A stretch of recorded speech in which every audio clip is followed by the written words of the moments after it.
let me know when you can see this on the we'll be on Facebook and YouTube. Yeah, we should be live now. Let me pull up our, got it. Okay. So just got a notification from YouTube.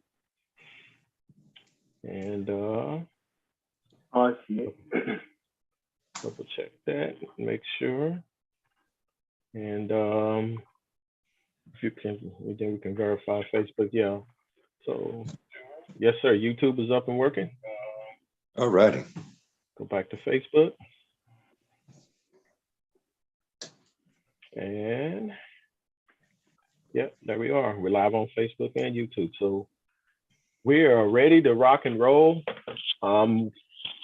Using two devices tonight, Dave, because I was telling Will when I moved, I broke my studio down, so my mixing board and all that stuff. So I bought this little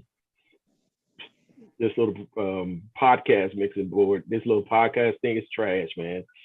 Yeah. I sound horrible, man, on that thing. And I went to the storage to get some of my stuff, man. So I ain't really had time to set it up. So I figured I just use my tablet for sound. But hey, here we are. It's been a little while. We are back, representing the Chicago Bulls Party Chat. We are live on YouTube as well. The Chi-Town Bullies. If you guys want to pull us up on YouTube, or if you know someone outside the group that want to check us out, they can see us live right now on YouTube as well. Hopefully, Hayes will be able to join us today, and we can chop it up with him for a minute. We wanted to take an opportunity to just assess where the Bulls are, where they're looking to go. We know it's been a topsy-turvy season, but outside of the Sky's Falling group and Everything's Great group, most of us are in the middle. We can see the need for improvement, and we can see where the improvement that has happened for some players, especially particularly some of the younger players. So we just wanted to address some of those things and anything that the brothers that may have the concerns that they want to bring up. We're glad our group founder can jump on with us today. Will, aka Gary Indiana Jones. And we got Brother David here so far. So you gentlemen can go ahead and say what you need to say right now. I'm going to do a few technical things behind the scene here. All right. Go ahead, Will. You turn it over to me. All right. Yeah, welcome. Hey, thanks for following the group. I've said it before. I had no idea how large the group would ever get. It started off with a few friends, and now we got plenty of people as a part of our family. Now, I think we started when we were watching the Baby Bulls back in the day. Is that about right, David? I don't know if I was there at the beginning, but yeah, it's been a while. It's been over 10 years. I know that much. Yeah. That's crazy that much time has gone by. So, we were having fun. We've been going through some highs and some lows and some lows and some lows and some highs again. I don't know what we're doing now. Yeah, man. Definitely happy to jump on. We really haven't done this. We haven't done this at all this year. So to be quite honest, I've been a little bit out of the loop, man. So just to kind of update y'all on what I'm doing. I was in the last 2 years, I've just been working a regular job, but I started a side business doing basketball training a few years ago, and I was doing it part-time. But this year, I started doing it full-time. Well, last year, in 2022, I started full-time in June. And so every night I'm in the gym, so I don't really get to watch games live. And I don't have a lot of stuff on the thread or none of that lately. I just put them up and come back later. So, I saw a game that came on earlier though. What was it? 2 days ago? The one in France? the one in France because I was in the house. But normally, I'm in the evening. I'm not really there, so I haven't been as in tune with everybody like a normal. But you know, I still catch y'all here and there. Yeah, part of my dog. One of your dogs cutting up, huh? Yeah. Yeah, that's awesome. Yeah, of course I've moved across the country, so I moved to the West Coast and been, we're still kind of get settled in, and I was just looking to see what because I know some guys mentioned the NFL. It looks like the Jaguars and Chiefs game has ended. I didn't know that was on. Yeah. Cowboys and I guess the Eagles and Giants are about to play. So for those that, follow those two teams, I guess they'll be watching it, but I don't care about either one of those teams. I'm a Steelers fan. Hey, it is what it is. And now tomorrow I would most definitely be rooting against the Cowboys. So I'll have the San Francisco 49ers little teacup going. But anyway, yeah, I have been watching the games, bros. And I've been, analyzing and watching to see how they respond to, how do they respond to resistance or how they respond to turbulence. Early on, they wasn't responding good. I think that they had a meeting, a players only meeting to discuss, just to keep it real with each other about playing solid defense, hustling, the basics, the things that you can't control, and there was some immediate, how do I say, dividends paid out from that. But then it seems like at times they would revert back to those old habits, of taking lesser teams for granted and whatnot. So last year, if you guys remember, we struggled against the good teams and we smashed all the bums, right? Right. Right. Now this year is the exact opposite. We're beating the good teams and we are like struggling against the bad team or the lesser teams. Mm-hmm. And at least up until the last 10 games, they've done better now against the lesser teams. I think also, and not to make excuses, I think health has mattered. I think we're starting to see a better Zach LaVine now because of all the different injuries he's finally seemed to be coming out of. From the knee to the hand. There was some hand injury lately, and so we've seen him go to the rack more. But the last 3 or 4 games, it doesn't seem to have affected his 3-point shot. So I don't know. We've seen P. Will take some steps. I think that DeMar was talking about how they've been really riding him to stop being so passive, and you got to be your own dog. I can't make you be a dog. You got to be a dog. And Lloyd is saying there's no sound on Facebook, but it's on YouTube, but not Facebook. The sound is not coming through Facebook. That's what Lloyd said. Yeah. Let me check something.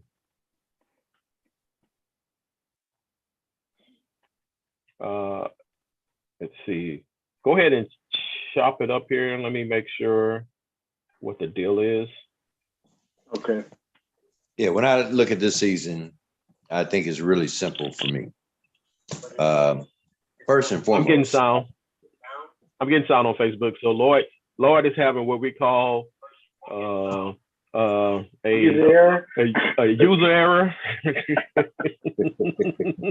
Lloyd, is your Facebook thing on mute? Maybe you gotta click the little mute speaker thing. Yeah, Lloyd needs to give up that old phone. He makes good money. He can go buy a new one. Go get your new phone, Lloyd. Yeah, I've run into that issue with Reels and stuff like that where it doesn't want to play the sound. So it could be the app. Yeah, but what I was saying was I'd be remiss, and I cannot let this go. Early on, I said that Bulls should try to talk Lauri Markkanen to stay. He didn't like last year. Yeah. I felt like when we got DeRozan and all the other guys, I felt like it would open up opportunities for him. And now we're seeing what that resulted in. And that drives me nuts because we've seen many situations where we've had a player and we weren't patient enough. We let him go, let him walk, trade him away, and then they blossom in another system. I wanted to throw that out there. But as far as, go ahead. No, I was going to respond to that. If you want us to right now, or you had something else. Well, that was the first thing. The second thing is, I think it's very simple where we're watching. So when this team first was assembled, you had all this mutual respect. You had all these new faces. Everybody wanted everything to work out very well.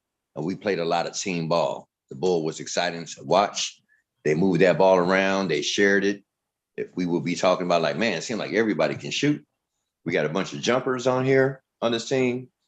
And when we started having some success with DeRozan hitting big game-winning shots or situations where we needed him to play that hero ball towards the end of the game, we've gotten into a bad habit of playing that style of ball through a lot of stretches. Throughout the game, yeah. Throughout the game. And that's a recipe for disaster. I'm 50-50 on our coach because I do like him, but he has to take control and recognize that. And that's just my opinion. And lastly, I believe we have seen some issues with Levine probably not being happy about taking that backseat to DeRozan. He kind of allowed DeRozan to come in and take over the team, and he was supposed to be here to help him. And I think he was cool with it at first because of the success that they were having, but now I think that's starting to backfire, and we're seeing that in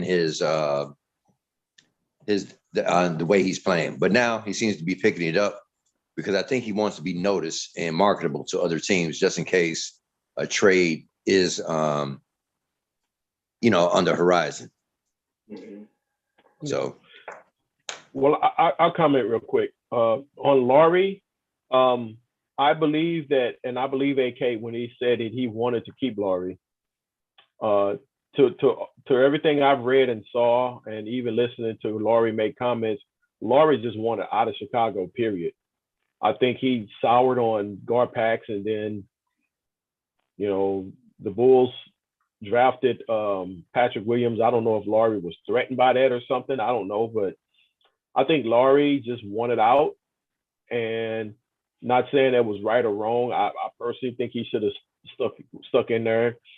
But he'd be, in my opinion, in a whole better situation, like you said, in a better situation had he stayed here with his skill set and the things that he could do, pairing him with Vooch. Man, that'd have been amazing. So, but AK couldn't make him stay. He just didn't want to be here anymore, and no matter what they offered him. So that's the understanding I took away surrounding Laurie.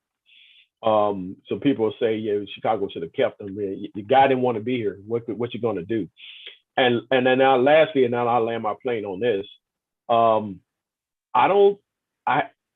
watch a lot of the games, and I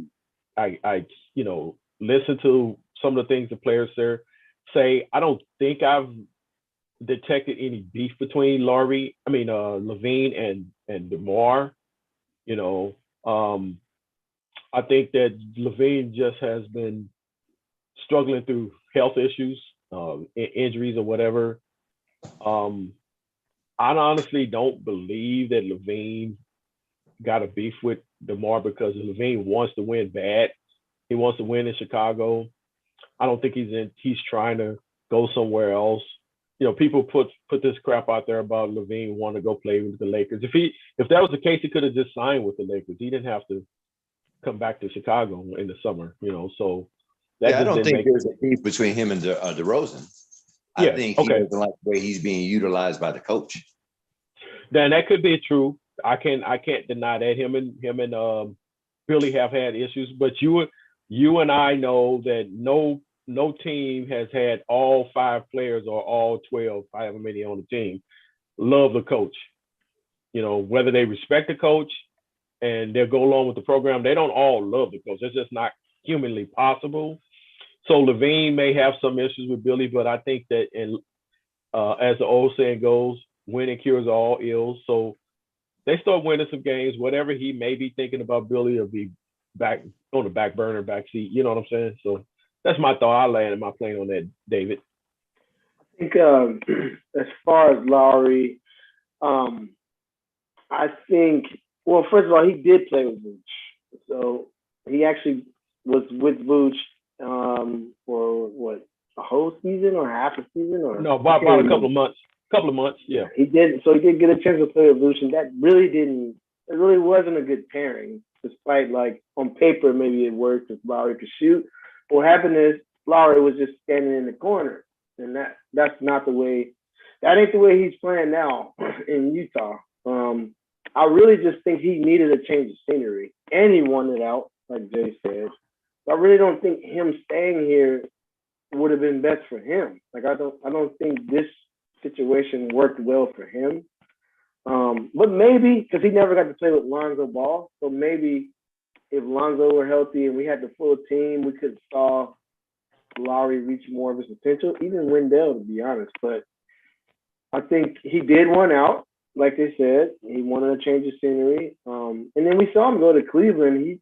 He looked okay, but he didn't look like he does now. I think he put in a lot of work, I think. You could see his consistency is crazy now. Because I actually watched a little bit more, and I'm like, man, this dude is really not the same player. He's way more aggressive.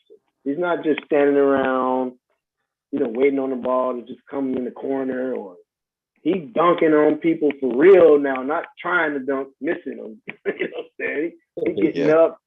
Yeah, I'm like, man, he put in some work. You can tell. And as far as what was the other thing, Zach, yeah, I think he just wasn't healthy. I do believe there's some issue where the way he's being used. I don't think he likes to stand around watching DeMar. I don't think nobody should like that. Like it's No.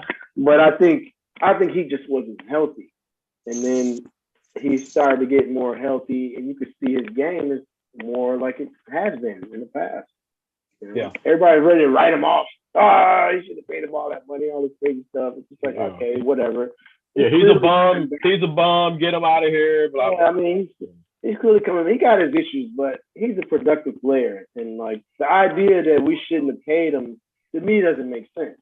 You couldn't just easily replace him.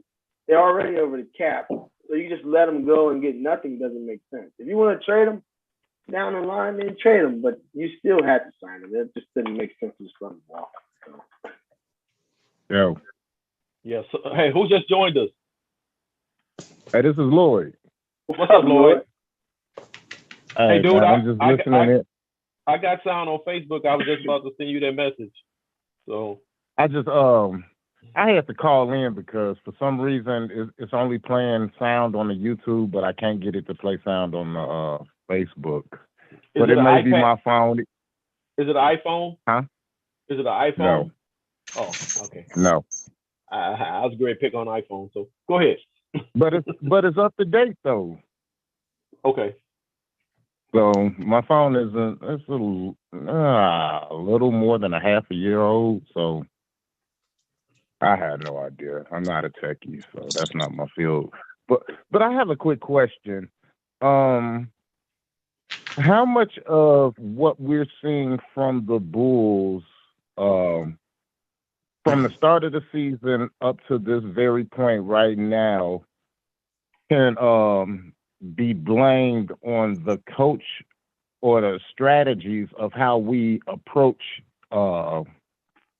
each team? Because I saw for a 2 or 3 week span, and I don't know if Billy was trying to, how can I say, either implement or redefine his coaching strategy, because for about 3 weeks we played everybody the same lineups, same strategy. It was same strategy for each team, and I think that it would be more beneficial to us, even while we hurt, while we're we got some injuries, we're gonna have to play through them in a different approach than just what it is that you expected to have at the beginning of the season.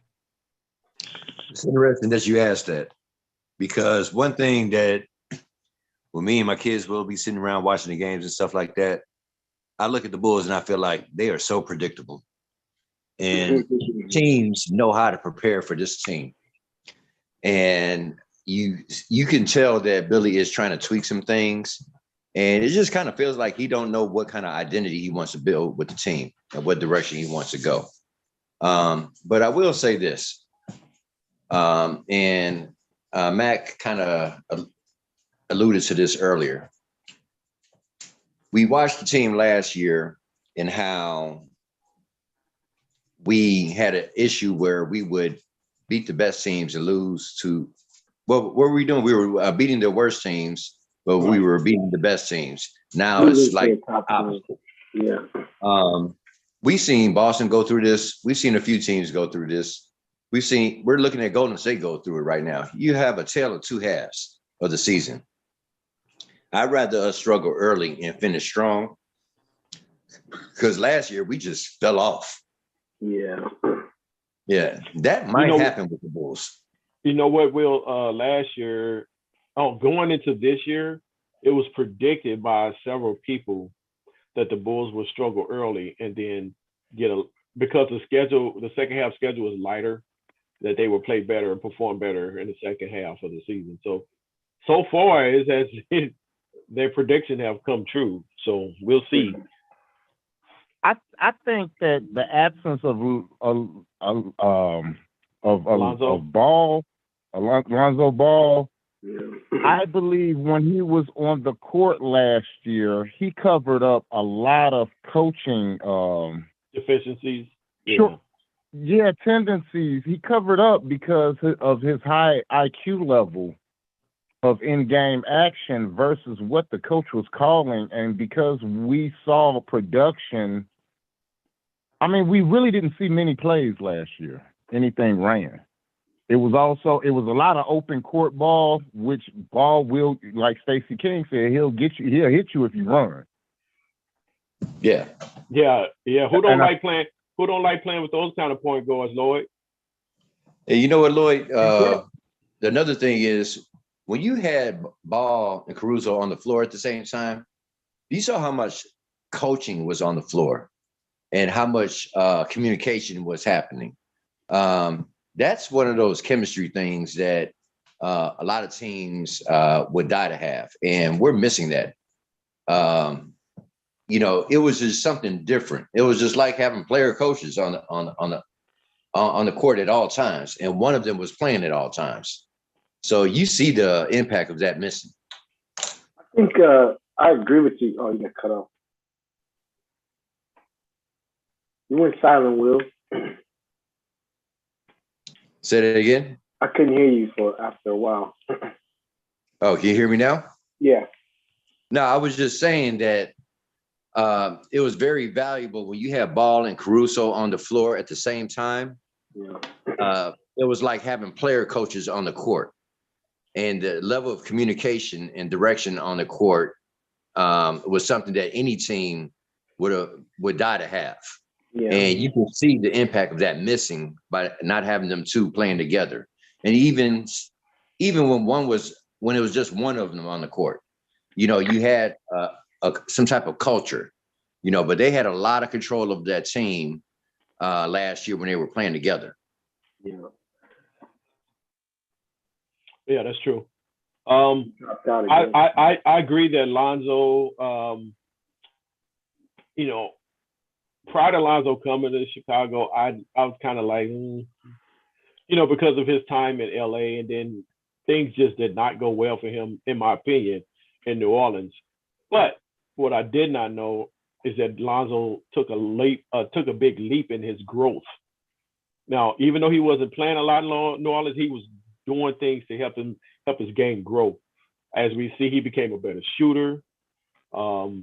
His decision making, all the goofy stuff he did, mistakes he made as a rookie, all that stuff seemed to have dissipated. And so to me, once they signed him, I was like, okay, well, hey, he's a Bull now.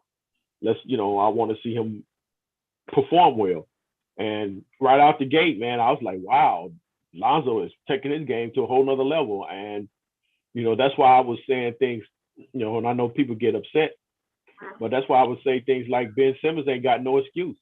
If Lonzo can work on his game and learn how to shoot, Ben Simmons ain't got no excuse.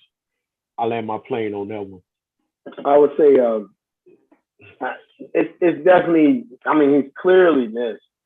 Everything he does well, the team misses. Like defense at the point of attack, moving the ball, rebounding, being versatile on defense, talking, shooting the ball, all of the little things that he does, the team misses. That's what I think they miss the most, people who do the little things, Honestly, I think a lot of this falls on Billy, but a lot more falls on AK and Evers, because we already knew coming into the season that Lonzo was likely not to play. I mean, no matter what they say, he didn't do anything all summer. He couldn't play. So what's the chances of he's going to play in an NBA game when he had no time to prepare for an NBA game all season? You know what I mean? So the idea that he was going to play, now you could say, well, what could they have done? I don't know, but I feel like they should have really tried to figure out a way to address that, either by shooting, something that he does well, shooting, defense, or something. But instead, they got Dragic, who's been solid. They went and got Drummond, who's been decent. But they didn't address shooting at all. They didn't address defense at all, or moving the ball, even though Dragic been doing pretty good at that. But they really missed everything Lonzo brings. But my thing is this: you're not going to have them, then you need to figure out how to make up for that with your scheme, with your game plan, whatever you're doing. Some type of way as a coach, like for example, when they lost, who did they lose? I guess Derrick Rose got hurt again, or whatever the case may be. I can't remember that far back. But all of a sudden, Tibbs on the fly started running everything to Joakim Noah. And then they started playing a whole different way offensively, where everything was running through Noah and he was the facilitator. And so I see a little bit of that where they've been starting lately to run through Vooch, and Vooch been facilitating. He got triple-double or one or two of those, but they have to find a way to replicate some of that, like facilitating, but the defense is the major thing. That's what they don't have. So maybe you use Javonte more whenever has he done for the season? I just remember he was hurt for a while. But I don't know. They got to figure that out. Maybe it's somebody in the G League. Maybe they need to start playing Dalen Terry, because his clips that I saw, he should be able to replicate some of that. Not the shooting, but some of that energy on the defensive end, and he moves the ball. So, I don't know. But they got to figure out a way to address the defense and the ball movement that Lonzo brings, even if you can't replicate the shooting. But those things are critical. Yeah, with just moving the ball, like you said. When they did not entertain or pick up Patrick Beverley, I think he would have been a great fit for what we need as a disruptor. I hated that we didn't make that move, because it would have cost you about minimum wage to even get him. And he was willing to come here. Was that last year or before?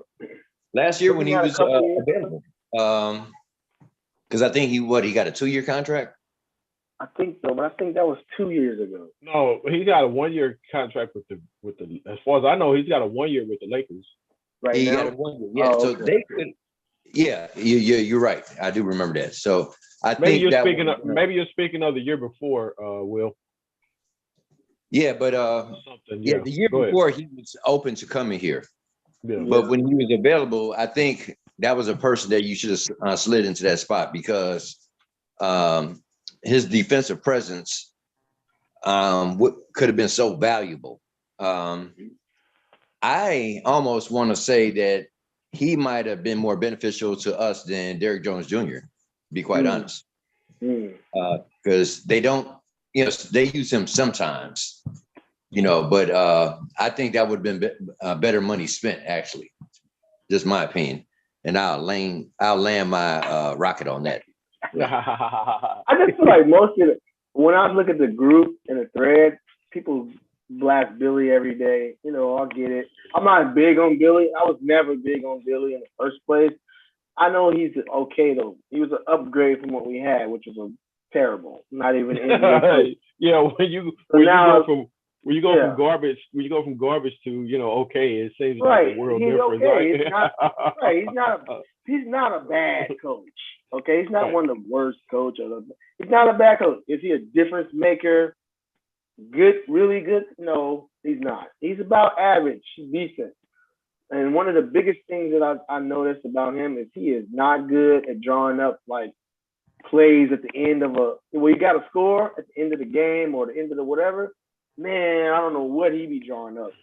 But this goes back to OKC. It's like he did a couple times like that. That's why I didn't really want him in the first place. Because the last thing I saw him do was like not even have the ball in Chris Paul's hands at the end of the game. Like, what are we doing? So, but it is what it is with him. But I think the biggest thing, you know what, David, you're making a point. I want to stop you for a second. You're making a good point, but don't some of that probably because we don't really know what the plays that are being called entail. Would you agree that some of that falls on the players and how they're executing it?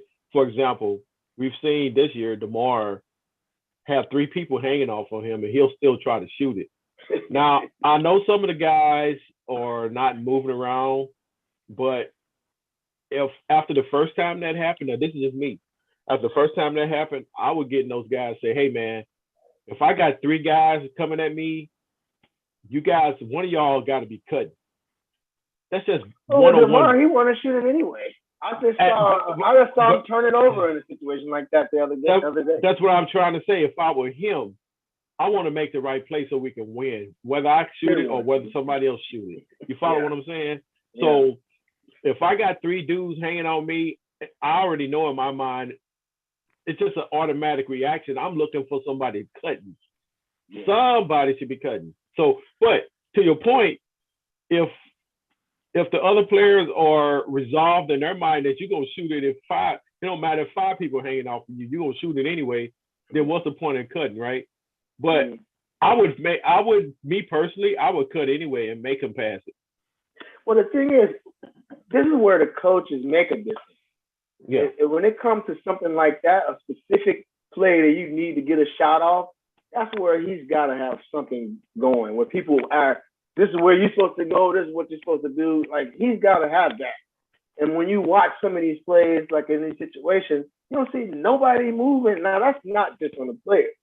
That's more of I think Billy is one of them coaches that give the players too much freedom. Like, you want to have freedom, but in some situations, you've got to, okay, this is what we're going to do. And I don't think Billy be doing that. I think, like, even going back to OKC, I think he would just like, okay, Westbrook or whatever, y'all go and do your thing. Like, okay, that's cool, but at a certain extent, you got to put them in a position to do something that you need done. Like, so there are times they got 2 threats. They have DeRozan and Levine at the end of the game. Yeah. Right. But I know every time I'm sitting on that couch, the ball's going to shoot. Yeah. And what's crazy is when DeRozan was hurt and the bonehead play, Levine went to the basket when we needed a 3. Caruso was wide open in the corner. He was. Yeah. Jordan, on many occasions, has hit Paxson or Hodges at the end of the game.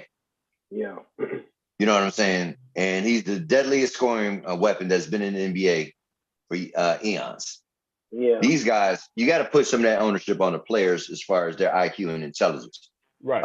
In that case, that's a bad IQ. But the play was still bad. Like, what was the play? Okay, Zach, you just go and do your thing. That's not right. I told you to play. Give it to DeRozan. Right. And that's not. That's when DeRozan was hurt, though. So the play was get it to Zach and Zach create. But that's not a play. That's a bad play. I agree with you. We've seen a lot of that, not just for Levine, mostly for DeRozan. Yeah. I guess the point I was trying to make is that, like, and what Will just said, there were many times people, we know MJ for being the killer and not, knocking down that game winning shot.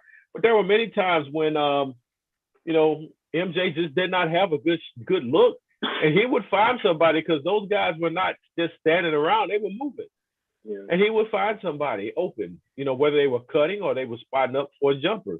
And if the greatest, as far as I'm concerned, the greatest basketball player of all time can find open players on a game-winning shot, then DeRozan should be able to do that. Yeah.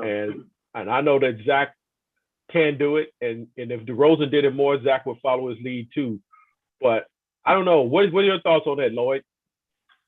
I just think one of my biggest beefs with Billy that I've noticed is that it's not the fact that he doesn't call his time when he calls his timeouts. My thing is, if you're gonna go a long stretch without calling a timeout, but you see your players are tired, go to a 2-3 zone.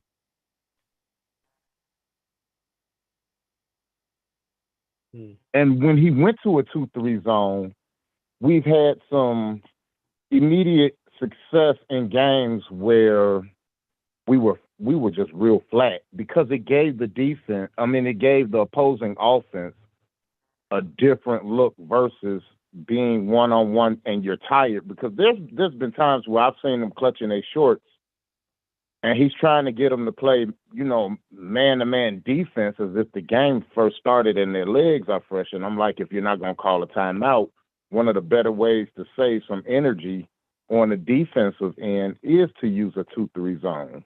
Well, it depends on where we're playing. You're not going to do that. It depends on who you're playing. That can shoot. So what you could do differently on man-to-man is you could decide to not double team, go head-to-head, or try to avoid switching when possible, trying to conserve energy. I'm not going to knock the 2-3 zone because we have seen some teams go to that just to give a different look. Yeah. But that team got to be a team that ain't shooting the lights out. If they are, you don't want no 2-3 zone. Yeah, and the problem is everybody's designed to shoot a bunch of threes now. Milwaukee. Yeah, okay. Well, Milwaukee doesn't. Milwaukee don't scare. Let me say, how do I say this? Milwaukee shooting don't scare a lot of teams. So. Yeah, they're just trying to get Giannis going to down. That might work against Giannis trying to get downhill. I'm glad you said that, though, J Max, because there's one thing I have to say, and it'd be interesting what y'all feedback on this. Sometimes things just happen that are unexplained, and it seems like, besides the game that the refs helped Donovan score 71, I don't know what it is, but it seems like when the Bulls play people, somebody has an out-of-body experience and have the best game of their life this year. That's been happening for years. Yeah, it's just like every year. It should be a running joke between me and Christy. There's some random person who's gonna have like a career game. Yeah. I really believe if I played against the Bulls, I might have a shot at hitting 30. And I'll be 49 next month, okay? It'll be magic or something to come over you, and you just all of a sudden can't miss a 3 weeks. We've seen these. Like Houston, for example. Those dudes could not. The last game they played Houston, those dudes couldn't miss they couldn't miss to save their life. It was like a wide open ocean or something. They were shooting the ball, and I said, man, these dudes hitting everything they throw up. What? How do you do that? But now I will admit, there are times I've played ball many times. What you call it, get in the zone, you get hot, you can't miss nothing. The basket look like it's about this big. It looked like an ocean, and that I guess those guys when they play the Bulls, they see that as the basket look like a trash can or something. I don't know. Well, why not make a shot if your closeouts aren't crisp, and if your opponent's closeouts aren't crisp, or their defensive rotation gives you that open shot? You might as well make it. That's what you get paid to do. Bulls rotation are not good. Yeah. We need Levine to constantly go downhill because he's between him and Kobe White. I mean, Caruso will do it sometimes, but we don't have people that are consistently going to the basket. Sometimes DeMar we need, we need that to happen. Yeah, sometimes DeMar will adopt that. And I hate to be that guy that talks about refereeing, but for some reason, it does not seem like we get calls. No. I don't know what that's about. Yeah. Hey, Will, I think that we know that one specific referee. He's a black guy. He's an older guy. He's probably in his 60s now. He's been had it off for the Bulls for years. I can't remember his name, but I know exactly what you're talking about. But since you brought up that Cleveland game, his crew was there. That was his crew, and I kid you not, I was livid. People was ragging on the Bulls. I'm like, dude, Donovan Mitchell had 22 free throws in like the fourth quarter. How is that even possible? You cannot convince me. And then the Bulls couldn't get a call on top of that. So you send this dude to the free throw line 22 times, but the Bulls can't get a call down the stretch. And then you want to tell me that game was called fairly. No, yeah. I would rather Melvin Washington ref a game versus that dude, okay? Right. Because at least Melvin will call it balls and strikes, This dude, and I said, if you take those refs away, that dude don't come nowhere near getting 70 points. Nowhere near. I'm sorry. So, yes, he was hot. Yes, he couldn't miss, but a lot of his points came from the free throw line. Anyway, that's my gripe about that game. And then the refs admitted that when they admit that there was some things going on, they do that 2-minute report or whatever. Yeah. Oh my God. Yeah. That's happened like 3 times recently. Yeah. Where they cost the Bulls a game with that. Yeah. Well, now since there was big blowback, all their 2-minute reports have been in favor of the refs, and that not just for the Bulls, but other teams as well, because there's been a lot of scrutiny about how these refs are blowing these calls. And if there's no how do I say it, accountability, there's no blowback for the refs, they're just going to continue to do what they do, man. Especially if they're out there shaving points. And they look like they were shaving points in that Cleveland game. I'm sorry, man. I don't see the point in a 2-minute thing. It doesn't make sense to me. What's the point of you putting out a report telling me?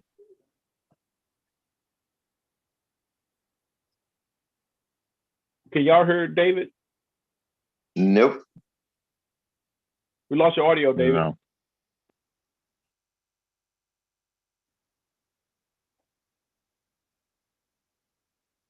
He must be using Lloyd's phone. Well, I'll put it like this. He shot more free throws than the majority of the league average minutes in one quarter. You talking about Donovan? Donovan McNabb, if you really look at it, though. Yeah. And at some point in time, Did you say Donovan McNabb? I like. You mean Mitchell? Not McNabb, Mitchell. My bad. Hey, they all look alike. No, I'm just kidding. Go ahead. Hey. No, but if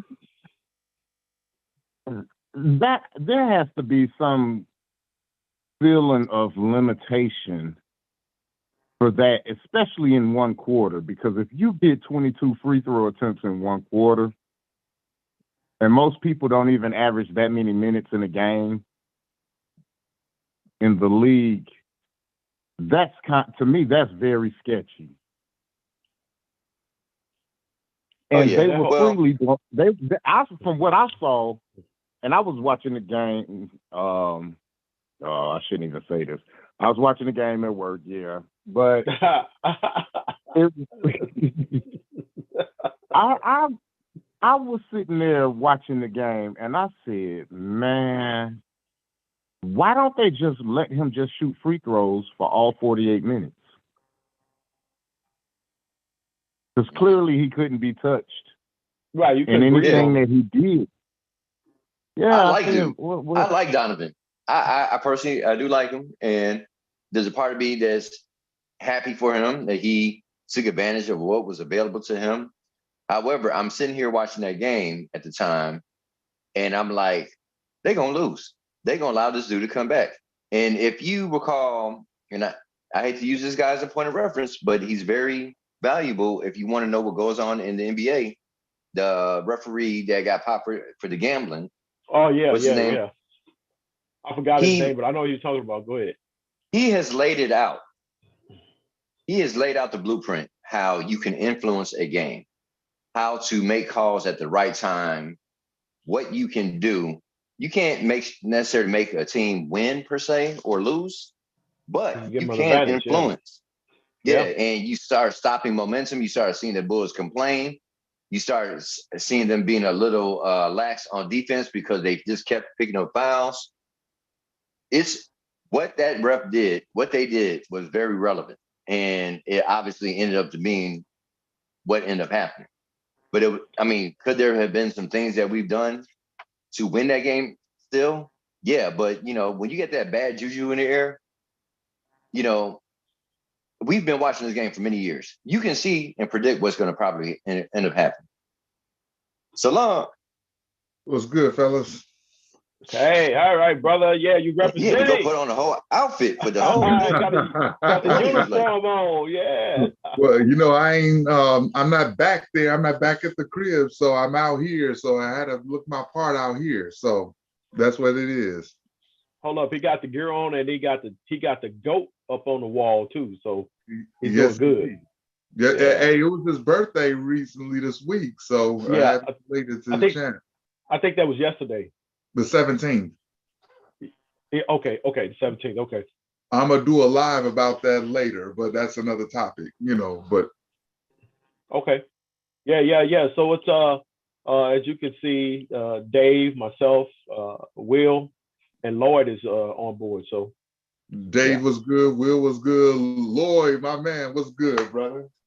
Yo, what's going on, brother Salam? Hanging in there instead of from there. You know what I'm saying? Yeah, I don't know if I want to broach that one. I'm on Pacific time, so I'm trying to get a little something to eat. You know what I'm saying? So bear with me. Okay.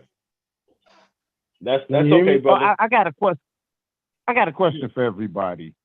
What are your sentiments on Patrick Williams? Do you think it's too early to really critique what he's doing because of how loaded the team is? Or do you believe that he's about as close as reaching his peak as what he can with on this team? No. 1 second before y'all start answering that question. Who just joined us? I did. I'm on a David. You had to use 2 devices like me? I'm on the phone, yeah. That's okay, brother. Died. I think my headphones died. That's cool. Yeah. You guys can go ahead and answer that question. I'll say no, Patrick has not reached his ceiling, but you guys go ahead. I agree he hasn't. And I know I'm self-identifying that I know I was one of the main detractors, the main critics, early on, because mainly not mostly due to the stat output, but the impact on a team. Like I'll notice at times early in the games when they try to get him off early, and he may make a 3, may make a little mid-range or whatever. And okay, hitting his first 2 shots, this might be his game. I'm a geek, I'm pulling in. But at the end of the night, you look at the stat sheet, he 3 for 5. You know what I'm saying? 4 boards, maybe a couple assists, maybe a steal, maybe a block. And it's just not trying to get over the hump and get him going. He did play very well against Brooklyn, when they faced off. And at times, even though KD torched us for 44, but at times I was still impressed with how he competed defensively. Even though KD is just an animal, he's just different. He 1-on-1, But Patrick Williams, what I was looking for competitive desire. I was looking for him to take more than 2 dribbles, because remember, the first few seasons, he would take 1 or 2 dribbles and then do a dribble handoff, or he'd just be the swing guy. You know what I'm saying? He wasn't now you see within recent weeks, getting the ball one-handed off the backboard, defensive rebound, He's pushing. But what I'd like to see him do differently, though, is he'll get out in the lanes and run. But this is something they're not teaching in the NBA now, because they teach them to run to the corner for threes. And I think Juan may have talked about this, and David, I think you did too in the group.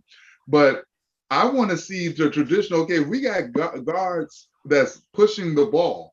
I want to see wings hitting at them lanes like horses like that and running to you're too athletic to be running to a spot. But the long story to the question is, no, I don't think he reached the ceiling, but I think we need to do more with him. And I think doing more with him will stem from featuring Vooch more, because Vooch is unselfish. But I noticed we're playing through Vooch more, similar in a way how a couple of years ago Miami was playing through Bam. Even though Bam is super athletic and he's a much better defender than Vooch ever will be, but they have the IQ-wise, they're about equal from that elbow spot.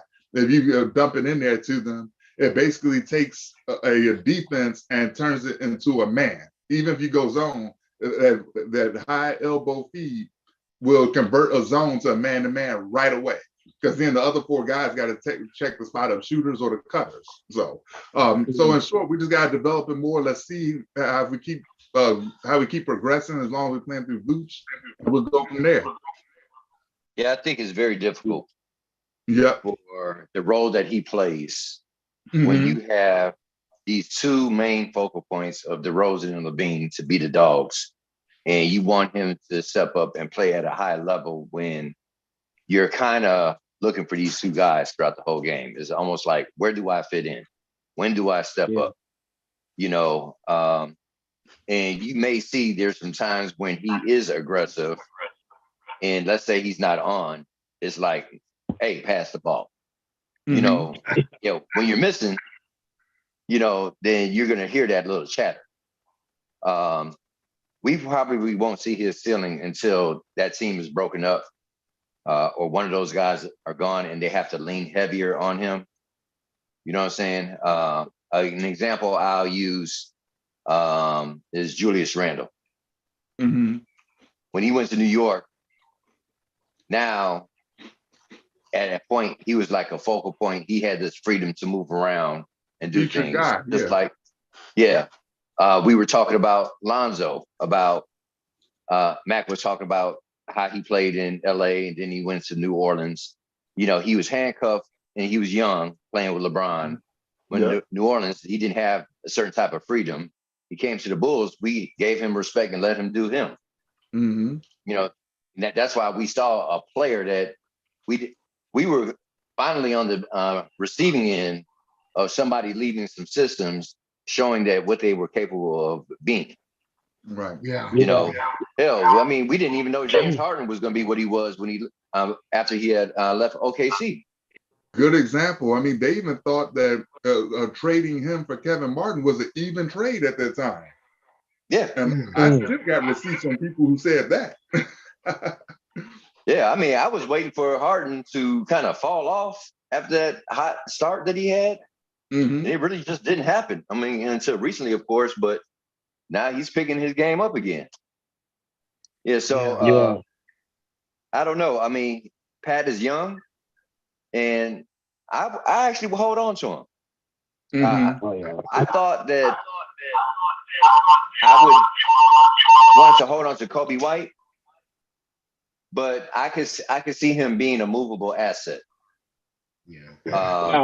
Now, but Will, it has to be for the right thing. Will, can I park you for a second? No, you can't. All right. You brought up another player. Kobe's game has really evolved, especially on the defensive end. What do y'all think?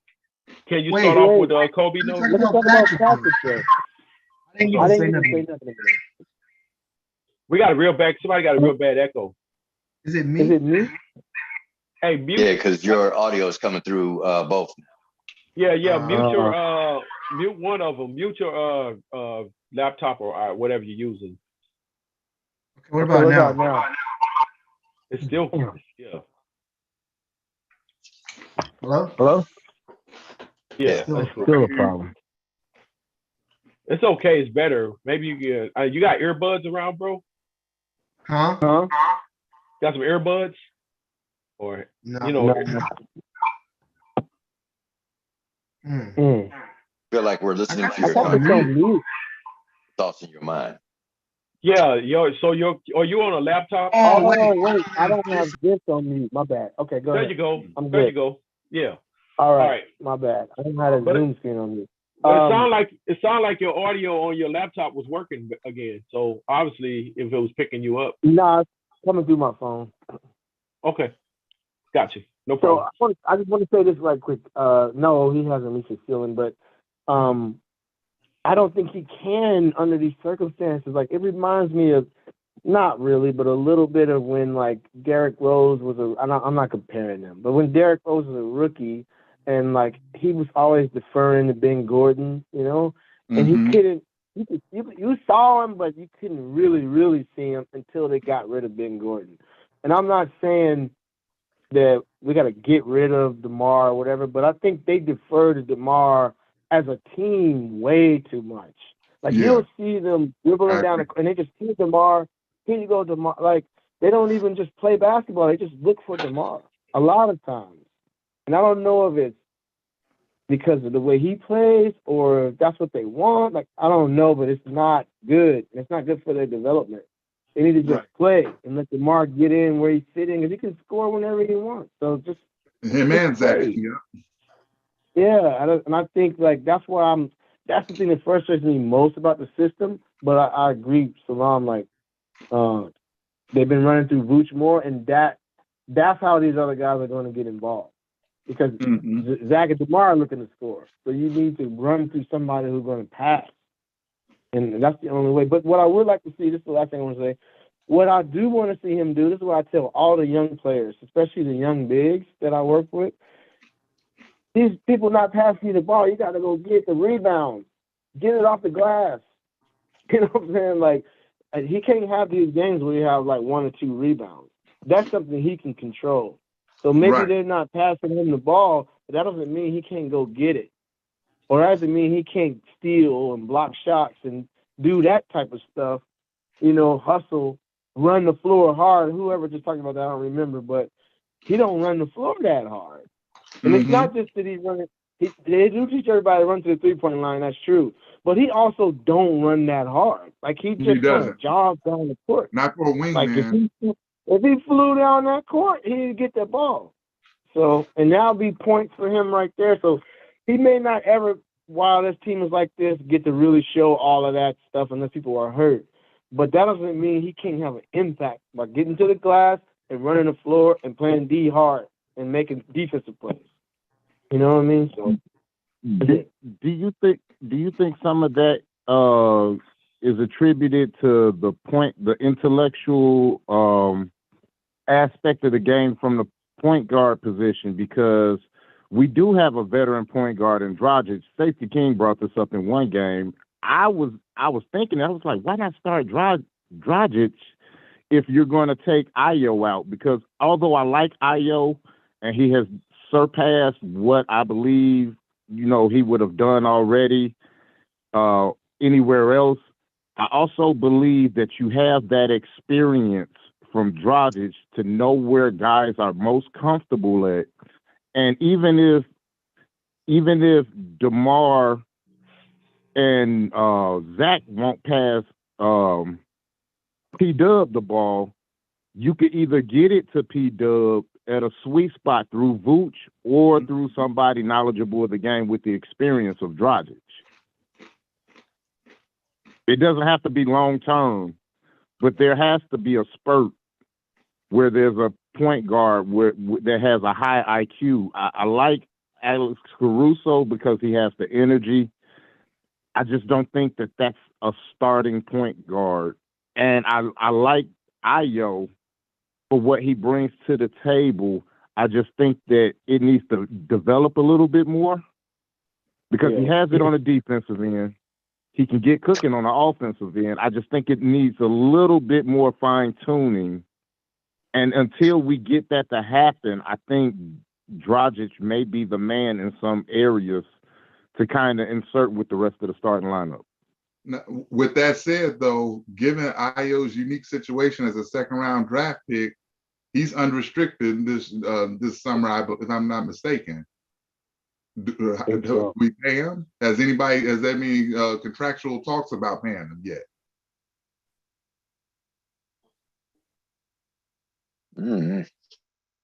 I know one thing. While we're talking about Doctor Strange, that's what I like to call him.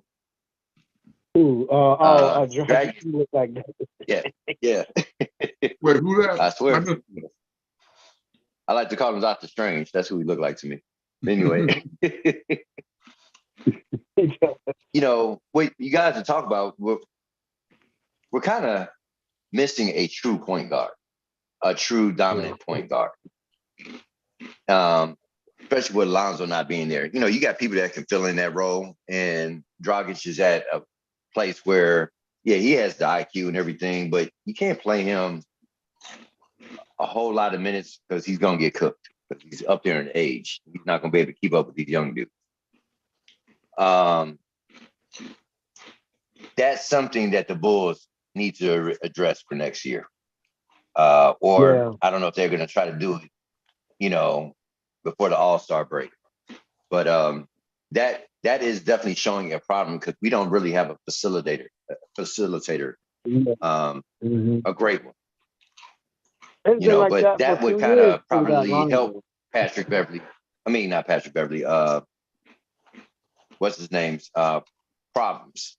He will. That could probably heavily impact him by having a true facilitator because you don't know where that ball is going to. Right now, we're predictable. Yeah. Dragic is the only point guard we have on the roster that can actually penetrate from up top. Yeah. I think the problem with Dragic starting with those guys is defense. Like, that's even worse defensively. Like, they're already bad. You got Zach, you got Vooch, you got DeMar, and then you throw in Dragic. That's 4 bad defenders at once. Like, that's too much. That's why they miss Lonzo so much, for that reason alone. They miss Lonzo. They miss Javante Green. I mean, like all 5 of the Javantes they missing right now. Yeah. They need without having those guys, we don't know what we're missing. Like, what else we need? Yeah. Because, you need all in there to see, like, all right, where are we at a team now? We're at full strength. And what do we need to address? Because on the surface, it might look like ball is the answer, but I think I can speak for the entire group. Just because you insert ball does not make us a championship contender. No.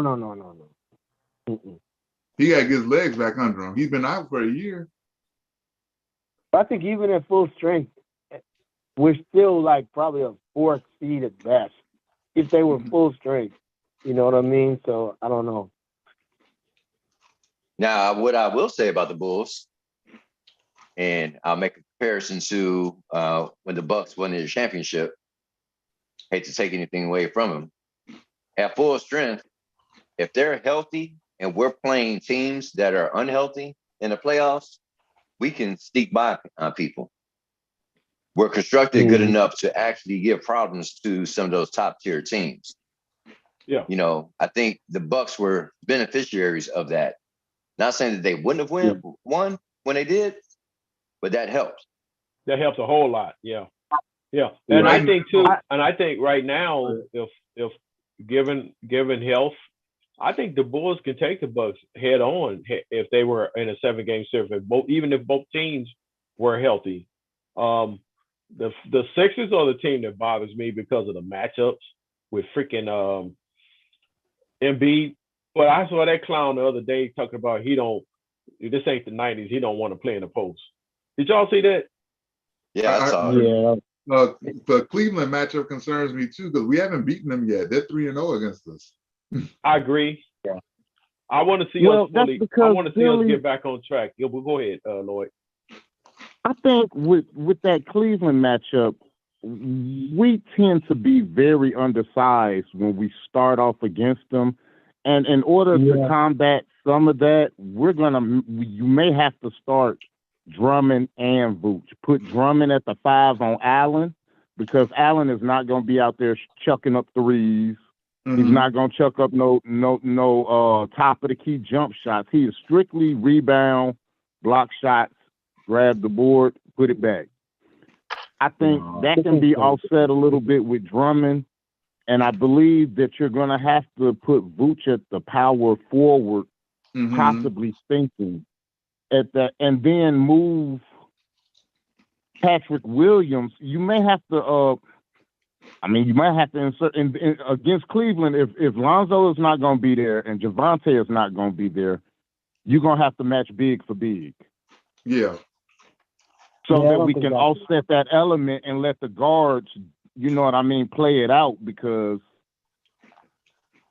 I don't know how you would attack it with what we have because if what we have isn't good enough, then you're going to have to be willing to part ways with somebody to get somebody to offset in another area. And I don't know. I think what you're talking about, Lloyd, is the actual problem. Everything that people talk about in the thread, blaming certain players, blaming Billy, the actual problem is what you're talking about. What we have is not enough. That's the real problem. We don't even have, like, Vooch and Drummond can't play together. We already saw them try it. It just doesn't work. Two big centers playing together. What's the dude named Mobley and Allen are mobile. Them guys can move all around. That's why they can play together. But these two guys can't move well enough to be chasing people around and all that together. We don't have a power forward on the roster. That's the problem. That's been a problem. I agree with that. And they did not address that, and that really upset me that they didn't try to address the size. They got Drummond, which was nice, but they never addressed the actual size. Instead, they brought Derek Jones back, which didn't really make a lot of sense to me because he doesn't really address a real need. Like, we already got Javante. That's filling that wing type role of athletic, whatever. But we don't have a power forward. Patrick Williams, the only one of that size we even got on the whole roster. And then you got, what's his name? Marco just taking up a spot for no reason they never even try to use. So they're just wasting a spot there. There's somebody else like that. They're just wasting a spot on. I can't think of who it is. So they're just wasting rosters. What's the dude name? Tony Bradley, guard. Tony Bradley. They're just wasting roster spots with these guys.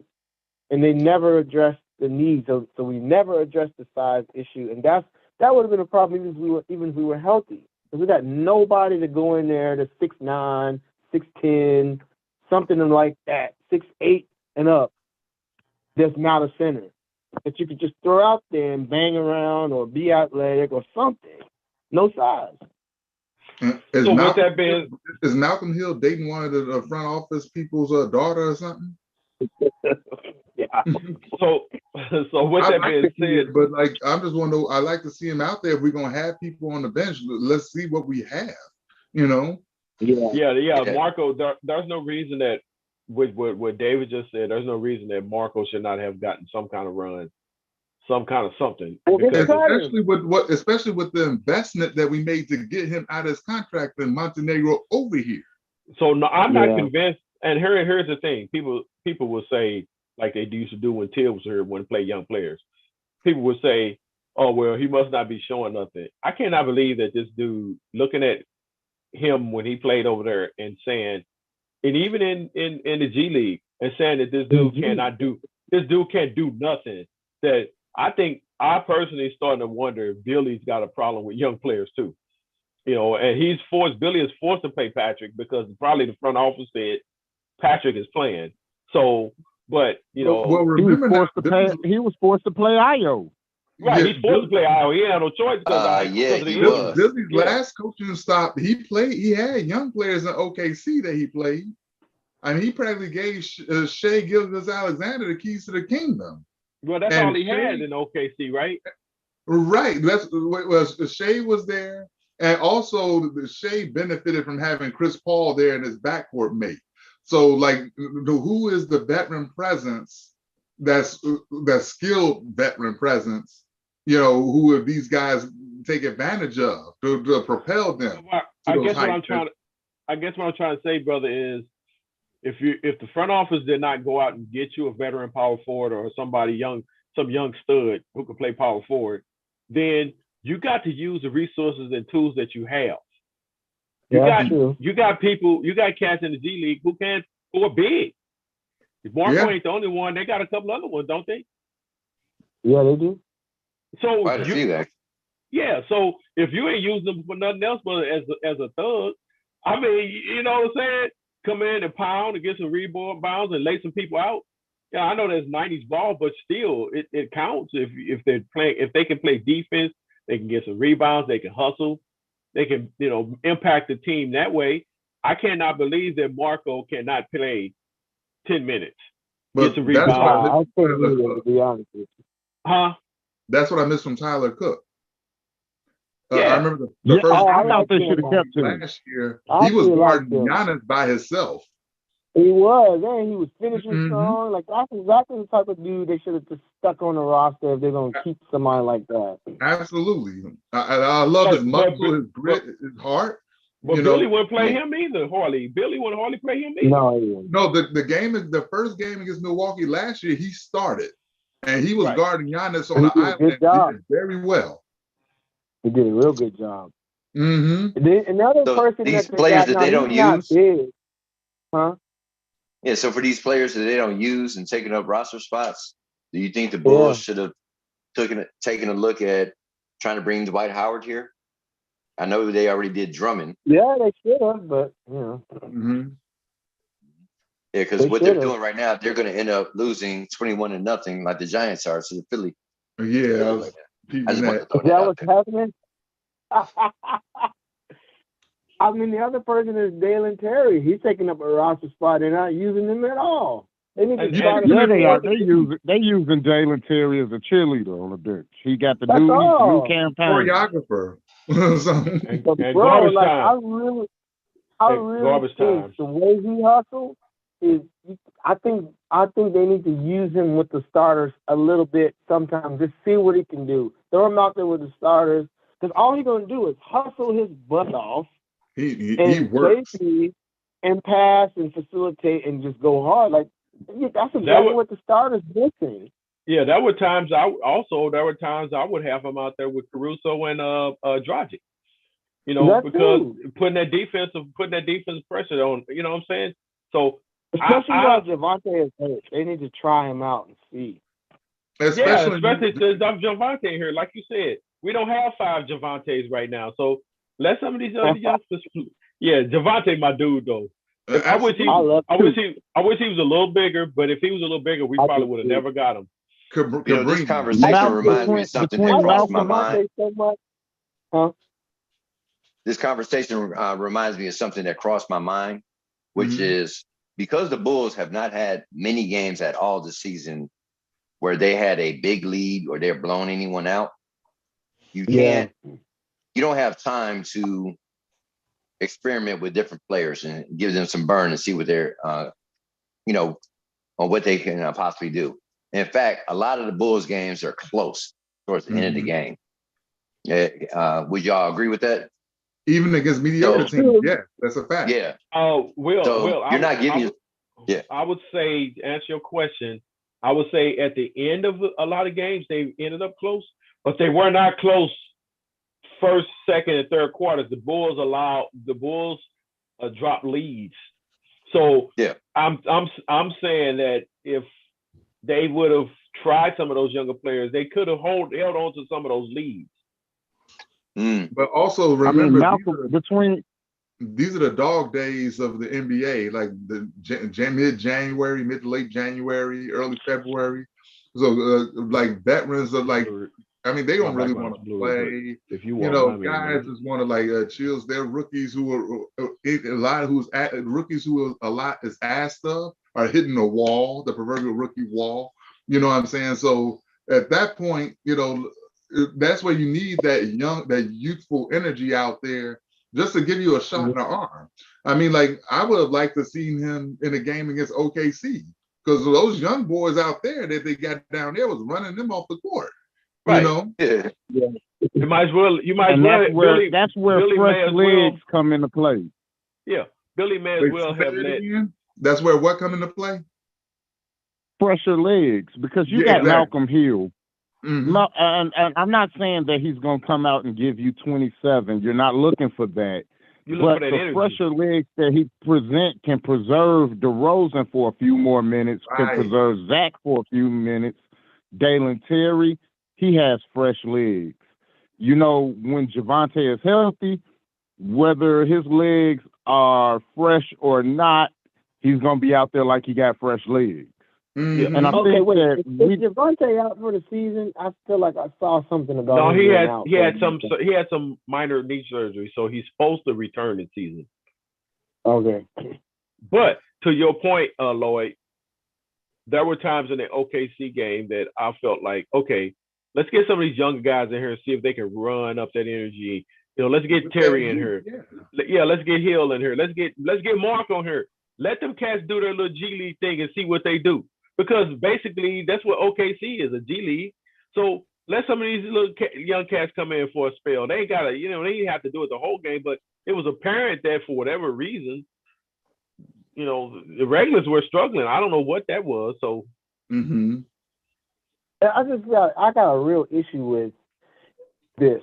I feel like this is an issue. Either you're going to draft a player and develop them, meaning like he's going to play or he's going to go to the G League or whatever, or you need to draft a player that you can play right now. Like, you can't have a player and they just never play and they're not going to the G League or nothing. Like, they're not going to get better just sitting there. Right. You know, Well, we've been that part complaining about that for frustrates me. years.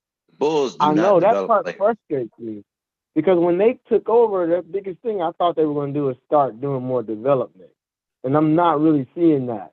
I don't know if that's because of Billy or whatever, but they drafting guys, and Io has been an exception, but they were forced. Billy was forced to play Io, David.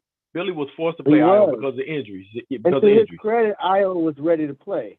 Yeah. But So that's my thing. Like, that's one of the reasons why I wanted them to get Tari Eason, because I felt like that's the type of rookie that would have been able to give us what we needed for our size and energy and stuff and defense.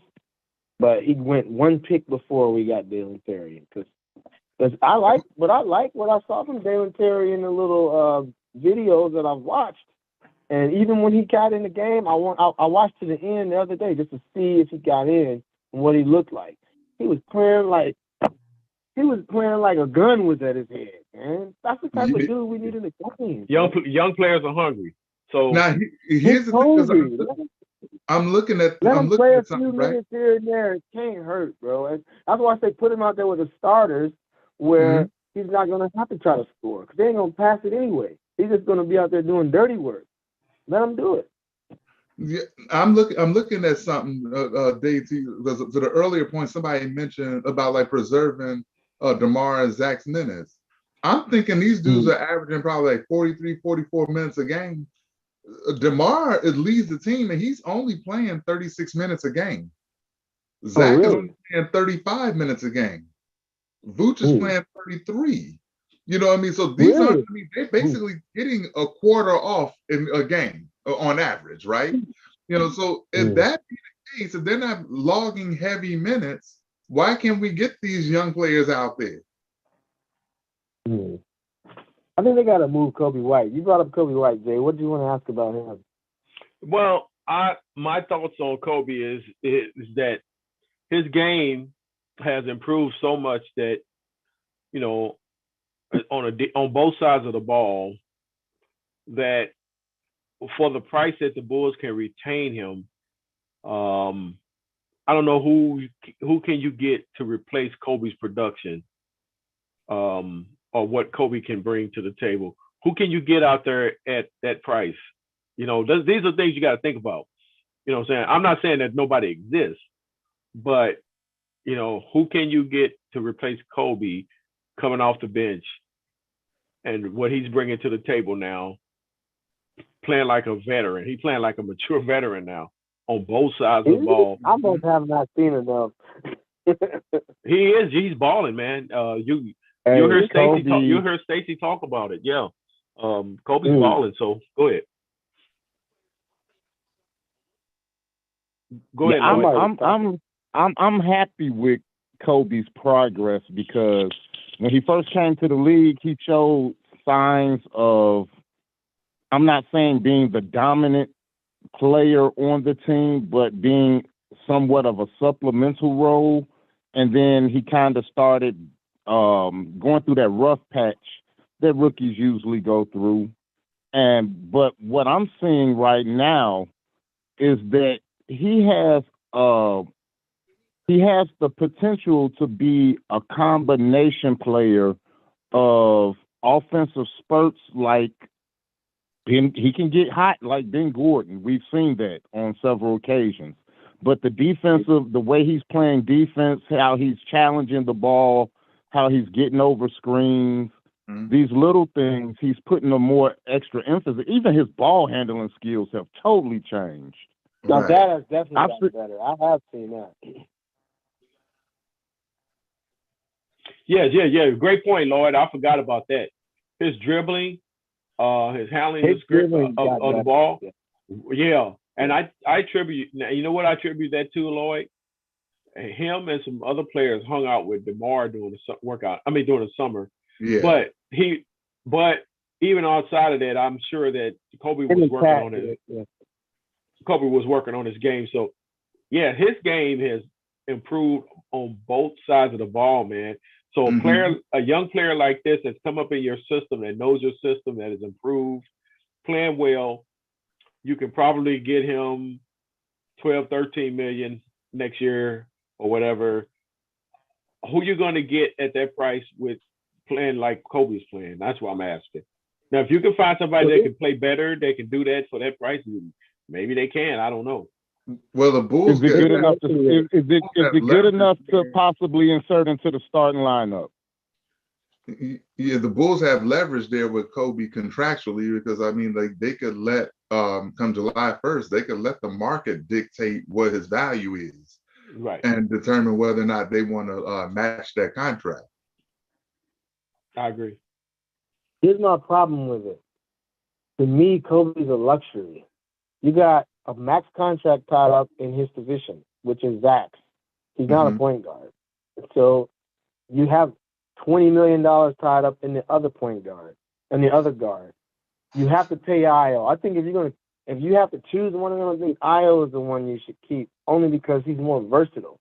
And so I feel like if you're going to keep, Kobe is more of a, I haven't seen the defensive stuff y'all talking about, so I can't comment, but I feel like he's more of a one-trick pony, just scoring for the most part.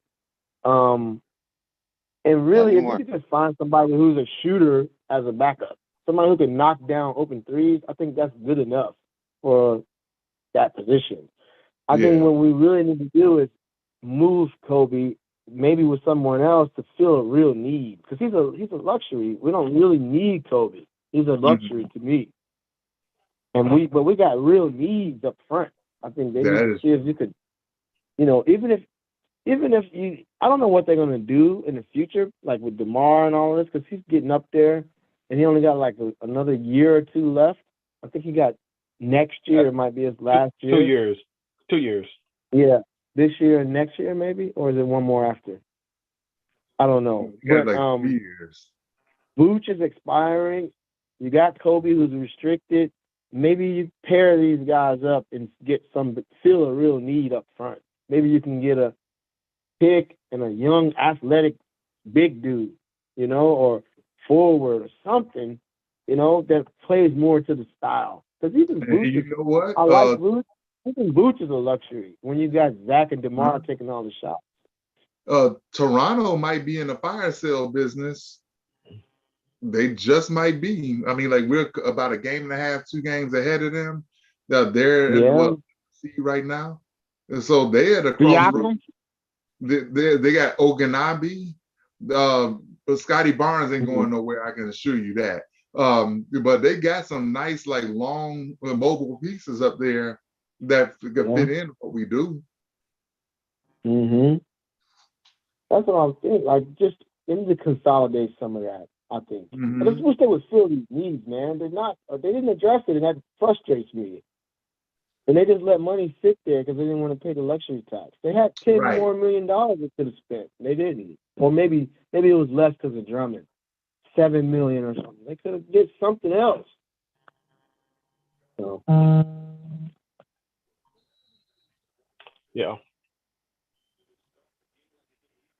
I don't know what y'all think about it. Do we keep Kobe? So then you got whatever the max is. I don't know what Zach makes. Let's say 35. I don't know what it is. And then another 13 on top. $48 million in one position. Like, I don't know. Do you want to do that? I agree with Salam. You kind of let the market dictate what his value is, and then make a decision from there. Yeah, but I don't know if do you want to move him before you have to make the decision. Then you don't have to make. But the thing is, I like him. I like what I've seen in his development. I like his size for what he brings defensively and offensively.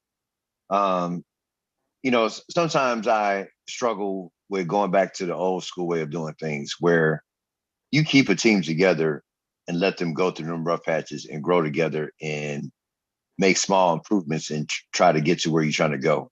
It seems to me, you know, not even the whole season goes by. Somebody has a bad game and you're seeing people talking about trade him, get rid of him, and do this and do that.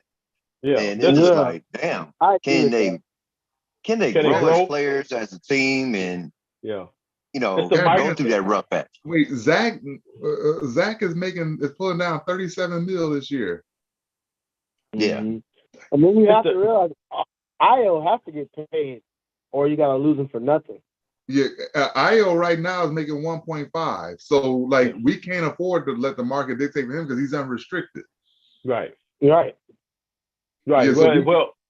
so I hope they come up with something to take care of him probably during the season to get that out the way. Right. I believe there's only so much we can offer Io because of the way we signed him. I think we can only go so high, even though he's unrestricted. Yeah. Well, we'll see what how Io feels if the money is competitive and maybe the highest bidder is a trash team and he's like, you know what I'm saying? Well, here's the question: is there another player in the league or another team who's not in the apples per se, that's in a similar situation, and we could compare their salary and what they're looking at, or somebody who was there just last year, and did they pull down a big payday? Because Io, I mean, like Io, for Io, in the same situation as Io, because I'd like to see. Like, I'm just trying to get some kind of a market indicators as to what it will take to keep him. Yeah, I need to look that up. I think he's in a situation, I don't know if this rule changed, but I think he's in a situation like Gilbert Arenas was in Golden State, where he was a second-round pick and they didn't whatever, and there's only so much Golden State could offer or whatever, you know? Right. Because shit, like Dalen Terry is making like 3 times the amount that Io's making. Yeah. The stupid thing is they should have signed Io the way they did Marco. I think Marco got a 4-year deal. They gave him as much years as they could give him. They should have done that with Io and not freaking Marco. Yeah, and Marco and Io make the same exact dollar amount. Yeah, but they only signed Io for like 2 years. I'm sorry. As of recently, I think we've really stunk with European players. I'm just going to be upfront with that. I think we have stunk with how we handled the whole European market, how long we waited for Nico, and by the time he got here, you know what I mean? We missed out on 2 or 3 of his better years before he even came to the Bulls. Then you got marketing. I believe that he showed some signs that first year, but I think a lot of that was because the attention was on Jimmy Butler after he came of age. So it freed up marketing, which many people didn't know about. Then after that first year, they kept their eye on marketing and began to plan for some of the sharp. We got traded. That's how we got Lowry. They didn't have them together. Well, marketing is what got us Jamar in a sign and trade. It was like a three-way deal, wasn't it? No, I think we traded Thaddeus and something else to get the first round pick. In San Antonio. Yeah, marketing went to Cleveland. Marketing didn't go to San Antonio. Cleveland. He went to Cleveland. Yeah, but and that's only because he insisted on being traded. So he didn't go to but he did. But he gummed up they were trying to send him to San Antonio, and he gummed that up. So we ended up losing Thad because marketing gummed up that trade. Mm-hmm. Yeah. But I think how we've handled our assessing the European players and how we're bringing them over here, and then so we either wait too long to bring them over here, or we don't use them at all, or we don't let them stay to really prove. Because with marketing that first year, I think a lot of the focus was on Jimmy Butler. So as a newer player into the league and nobody really knows much about you, he was able to take advantage to cash in on some key games. But after that, when they started planning for him, and then we saw that he went through the rookie slump too. So I just think that if we're not going to really take full advantage of them, or we're going to wait 4 years to bring them over, but you know what I mean? Like, cause I think our European aspect of it, we may have eyes on good European players, but somehow the transition from the Euro League to over here really hasn't been in our favor for a long time. I think we've mishandled that. And if that's going to be a more common scenario with how we handle the European players, I would rather start addressing other needs with athleticism. Mm-hmm. Well, Lloyd, I agree with you some. I also say his fan base is very impatient. Very impatient. They act like we've been winning championships every year for the last, since Jordan left, and we've been rebuilding ever since then, to be honest with you, because the Derrick Rose team was not built to win a championship. They didn't have enough offense. I don't care what nobody says. Yeah, they had great defense. That team was built to Derrick Rose more. I mean, because when Derrick Rose was a rookie, remember, like, not only Ben Gordon was there, but John Salmons was putting up some numbers too. You know what I'm saying? So, but when Derrick Rose was starting to blossom, Keith Bogans was his two guard. And then, like, behind him, you had Ronnie Brewer. So that wasn't a lot of firepower that D Rose had to work with back there. I'm talking about, and specifically in 2011, Rose had no help. I don't care how good Dang was. Rose, when it came down to crunch time, Rose did not have any help. Well, that's why they tried to. That's why they took LeBron on him. The 2012 player that won. Wait, say it again. What was the player that played for Golden State that went to Milwaukee? Monte Ellis. I thought that when he left, became a free. Did he become a free agent after his Golden State to go to Milwaukee? I thought that would have been a perfect. I'm not saying a combination at the same time, but we needed offense. Yeah, well, that's what I'm trying to say. That the Bulls have been rebuilding since Jordan left, and our fan base is just impatient with young players.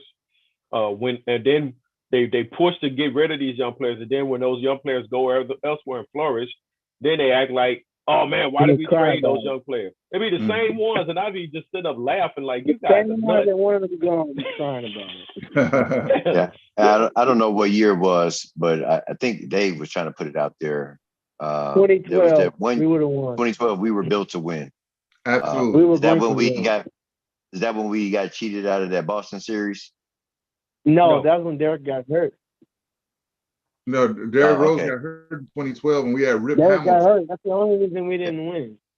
So in 2011, you might make an argument that we were built to win. Not that we were built that way, but we just improved and got to that point because we were a dangerous squad. Mm-hmm.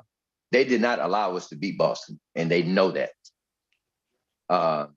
They the way that game was called took us out of that. Talking about We still have 2009. Was that that was 9? yeah. That's Derrick Rose's rookie year. Yeah. Yeah. 2009. We've had a couple better seasons than people realize, and somebody put it out there. We started getting hurt. That's what really hurt us during that time. But we were just one of those teams that didn't think that we were supposed to lose. Yeah, well, that's been the mantra. That's been the mantra for a long time. I mean, and I'm not saying that because I didn't think the Bulls were built to win a championship. I'm not saying that they were not good. I'm not saying that they couldn't win some games. I'm not saying that they weren't exciting. I was just saying they did not have enough offense to get that Derrick Rose team did not have enough offense to get over the hump to win the chip. But yeah, they were exciting to watch. 2011, But they probably would have made some finals appearances. Yeah, but that they probably had a couple. Yeah. But that being said, injuries have plagued the Bulls, ever since then. And when we think we, got a good solid team, somebody, a key player gets hurt. Just like Lonzo's down. Now you got, we've seen over the last couple of years, Alex go in and out. We've seen, Levine struggling through different injuries. We've seen Javonte, you know what I'm saying? So it's like, I don't know, man. And I know no team stays 100% healthy. Don't get me wrong. Yeah. But it'd be nice to have all our key players for a stretch. Yeah. For a stretch. Yeah, but man. Shoot, I feel like I almost owe Joe King Noah an apology. You do. I honestly, I'm starting to feel like I almost owe Joe King Noah an apology because I've always called him the hustle man. Y'all know that was my go-to line. Can't do nothing else but hustle. And here it is, Javonte Green. Javonte Green. Same thing, but from a different position. Right. Yeah. And I don't criticize it. You can't. So I'm gonna give a fair critique to. I'm gonna give some criticism to Javonte Green. I'm gonna need my man to develop I'm gonna need him to develop a jump shot to go along with that hustle. You don't have to have the best handles, but you gotta make the defense work.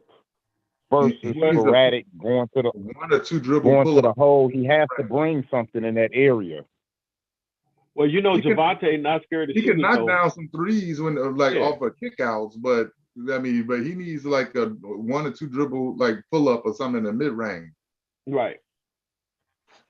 I agree with that. Yeah.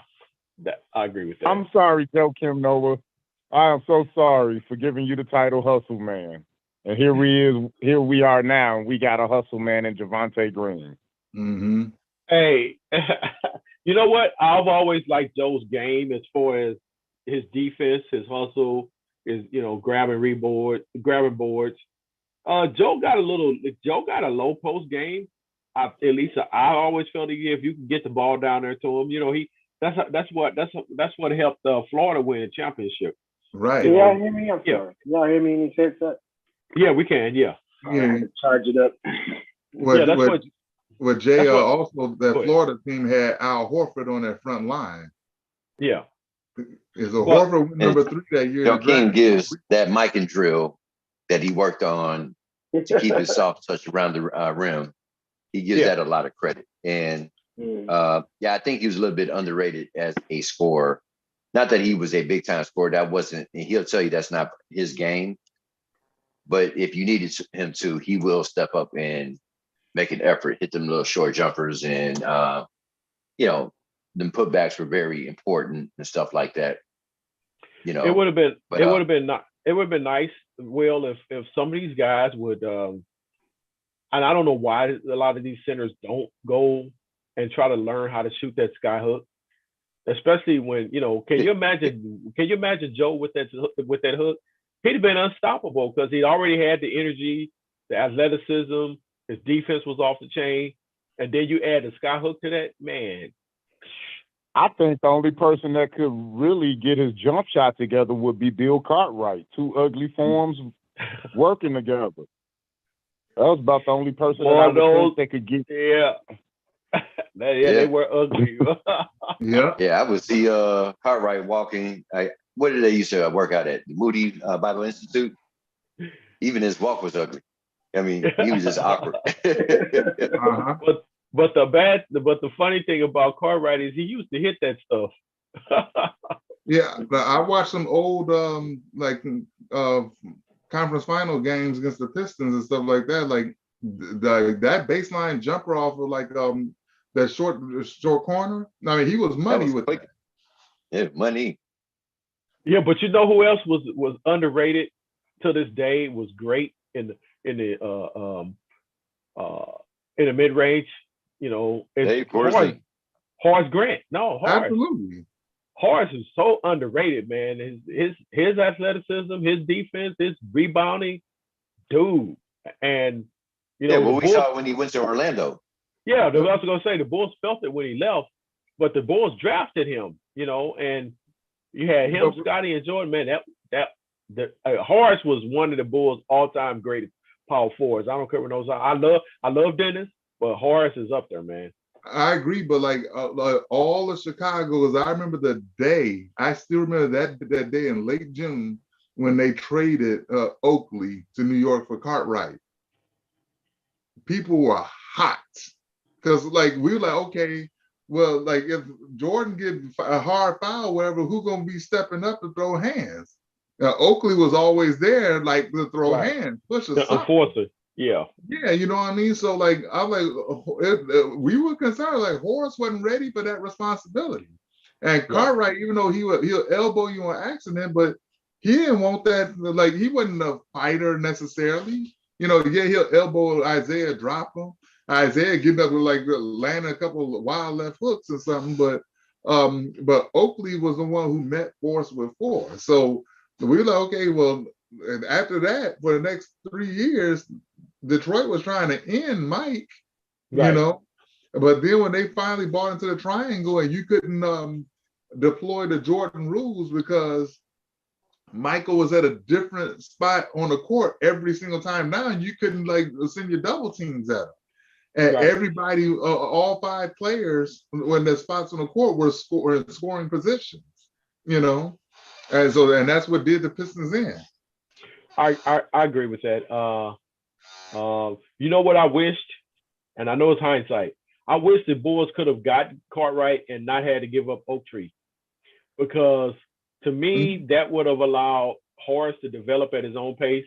I mean, Horace was good; he was coming along fine, but that would have toughened up. That would have, because Oakley was toughening up Scotty as well. And the thing is, at that time, I know he was 95 years old at that time. Moses Malone was a free agent at the time we did that trade with Cartwright. Moses ended up playing another 6 years after that trade. That's what upset me the most.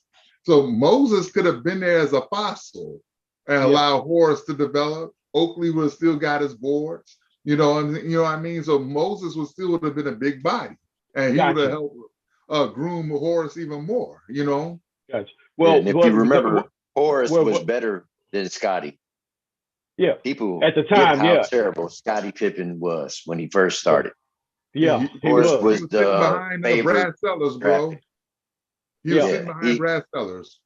but I'll land real quick. Point I was trying to make is that having Oaktree, being able to keep Oaktree and doing what you said, bringing him along, the Pistons would have never gotten away with what they were doing to Jordan with Oaktree still there. No, never. I know he'd have laid Lambert out, and he'd laid what's his name out, Mahorn, and he'd have checked Rodman too. So all that crap that was going on with those guys and the Jordan rules, Oaktree wouldn't have had none of that. Mahorn was a big dude, though. Yeah, well, you remember that when Mahorn got traded and him and Lambert was fighting, boy, that was the funniest. That was the silliest crap I ever seen. Yeah. But it was almost it was necessary that we got Cliff Levingston. Absolutely. Oh, yeah, because Cliff was a bad boy too. The good news. Oh yeah, He was cool dude. he was high octane energy. Mm-hmm. I haven't seen him in a couple of years, but I played golf with Cliff a few times. Okay. Yeah, I like Cliff, man. But yeah, he was exactly what we needed off that bench, though. Yeah, he played his role. He knew his role on that 91 squad, boy. And you got to think about it. He was already developed because he came from a playoff Atlanta team. And he was with Detroit prior to that. Wow, I did not know that. Yeah. Yeah, that was a great pickup for the Bulls. Absolutely. Yeah, we got to give old boy his flowers, man. He really brought some good pieces in here. When he didn't have it, let his ego get in the way. You know what I'm saying? But he brought some good pieces in here. I know y'all gonna be mad at me at this. I still remember. If Billy Donovan don't work out, I still remember. I would love to see. You would love what? If Billy Donovan doesn't work out as a coach, I would love to see Doug Collins come back to the bench. Oh, hell no. I would love to see. Hell no. You woke David up with that noise. I love Doug. I love Doug, but he's chilling right now, bro. He a grandfather, man. I mean, like, he's not trying to do this. I would love to see it for the simple fact because even when he coached Michael Jordan, that team was not outside of Jordan, it really wasn't much to talk about at that time. So I would like to see what he would have been able to do with some talent on a team. And I believe that that's an older coach within the league that could actually get them to understand this game a little bit better than Billy. Yeah. That's well, I like Billy.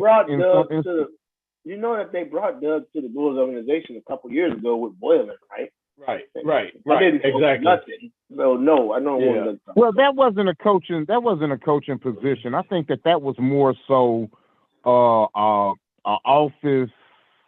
It was. How can I say?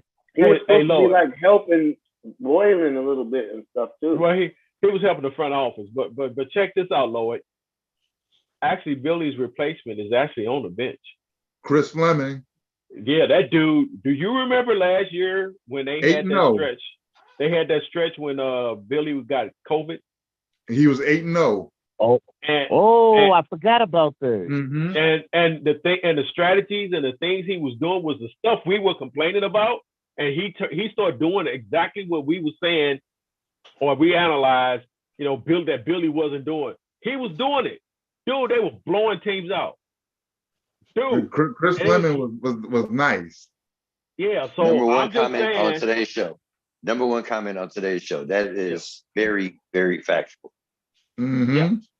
Yeah. So I'm just saying, Lloyd, his replacement is sitting right there. If the Bulls, if Billy would say, you know what, I don't think I need to be doing this anymore. I'm not helping. I think y'all gave him too much credit. Who said I think it? y'all gave him too much credit. Yeah. I remember last year everybody was saying, "Oh, even Timothy was doing that." I think y'all gave him too much credit. Yeah. How influential do you think Mo Cheeks is? I think it was more of a circumstance that. I don't think Mo Cheeks wants. I think Mo Cheeks is chilling right where he at. I do too. I don't think he's doing nothing. He already did. He had head coaching spots in Philly and Portland. He good. He can right from the third rank and file. He can like groom guys on the end of that bench and get in that free game over there. Yeah, I think Mo Cheeks is fine where he at. Well, David, we gotta develop players better. I'm sick of this. Well, David, Huh? prior to Billy going out, the Bulls had a few hiccups. So, how do you assess that it was just circumstantial for Fleming? I don't remember. I just remember everybody was all blah blah blah. I was like, man, they probably would have won these games anyway. It wasn't just for him. Maybe. I mean, they probably would have won, but some of the games, but the way they were winning is the key. It was certain combinations. I'm pretty sure it was during it had to be during the time they still had Lonzo Ball. Was it not? I don't remember if they still had Dave, Lonzo. I think the point that you may not be agreeing with is what we're talking about is Fleming was making adjustments that we felt like that they should have been doing all along. And it was the way they were. Yeah, maybe. It was. I just thought it was overblown. Yeah. I don't remember the specifics. I just remember he may not have been long term per se, been like a better coach. Yeah, we don't know that. It was people like, man, they need to just go ahead and make him the air. I was like, okay, y'all going. I wasn't saying there all was that. Things that he was doing though that just made absolute sense that we wish that they would have been doing. And when Billy came back, they got away from that stuff. Because I just remember. My reason for saying that was I remember him. If I'm not mistaken, he had some coaching stint before when Boylan was probably had COVID or something happened where he coached before, and I wasn't impressed. So I was like, okay, what's this? Yeah, I don't know if the Boylan teams was hard to access with Boylan. That's just bad. I mean, man. he didn't have the personnel. He didn't. Yeah. I mean, we got to remember, Phil was sitting on that bench next to Doug. Before he emerged. Yep. You know what I'm saying? Yep. Sure was. And matter of fact, looking back at I don't know if it was in the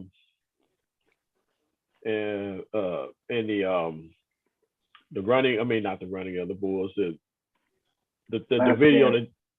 The Last Dance. Yeah, I don't know if it was in that or whatnot, or maybe it was in some other video. Tex Winter was over there too. They said that. Yeah, they said that. Doug Collins refused to run Tex Winter's system. Yeah, he did. In fact, he made Tex Winter. He couldn't even allow him to sit on the bench. No, they did say that. And because of that, I forgot old boy's name. What was the GM name again? Krause. Yeah, Krause. Like, okay, that's it. Yeah. So. Hey, I have a question before we get out of here. I know I got to run. Why is everybody hating on this potential next documentary? What is it called? Encore by Michael Jordan's time. Is that for real? Or are they just talking? Are people just making it up? I'm trying to figure out if that's real or not. You can never believe half the shit you see on the internet right now. Yeah.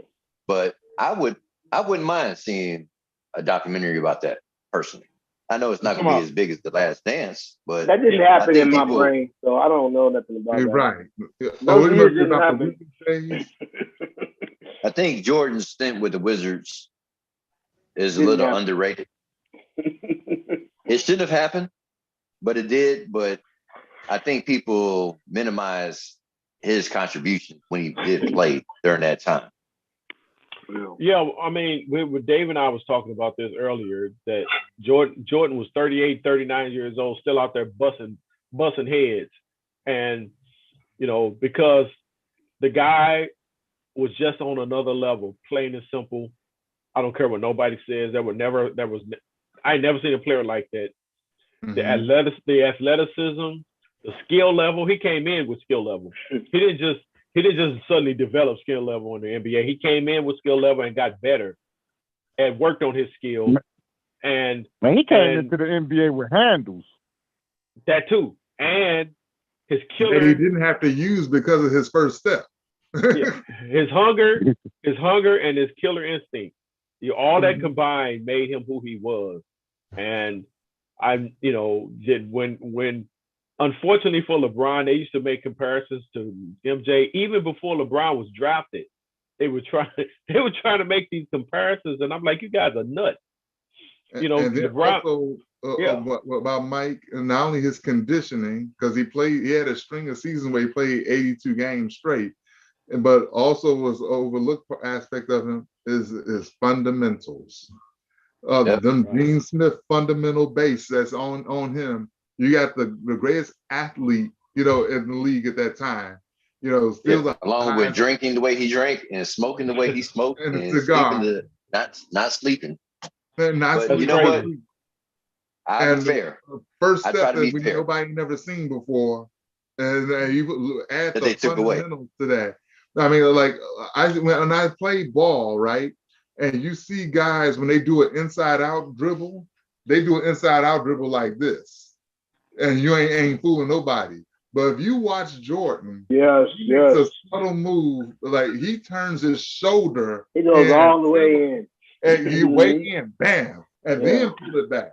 You see, and that's how he got his separation. I mean, like his ability to create separation in the smallest confinement of spaces is all due to his fundamental base. Yet Kobe is up there with him, but if you look at Kobe's career, may God rest his soul, Kobe wasn't as efficient as Mike.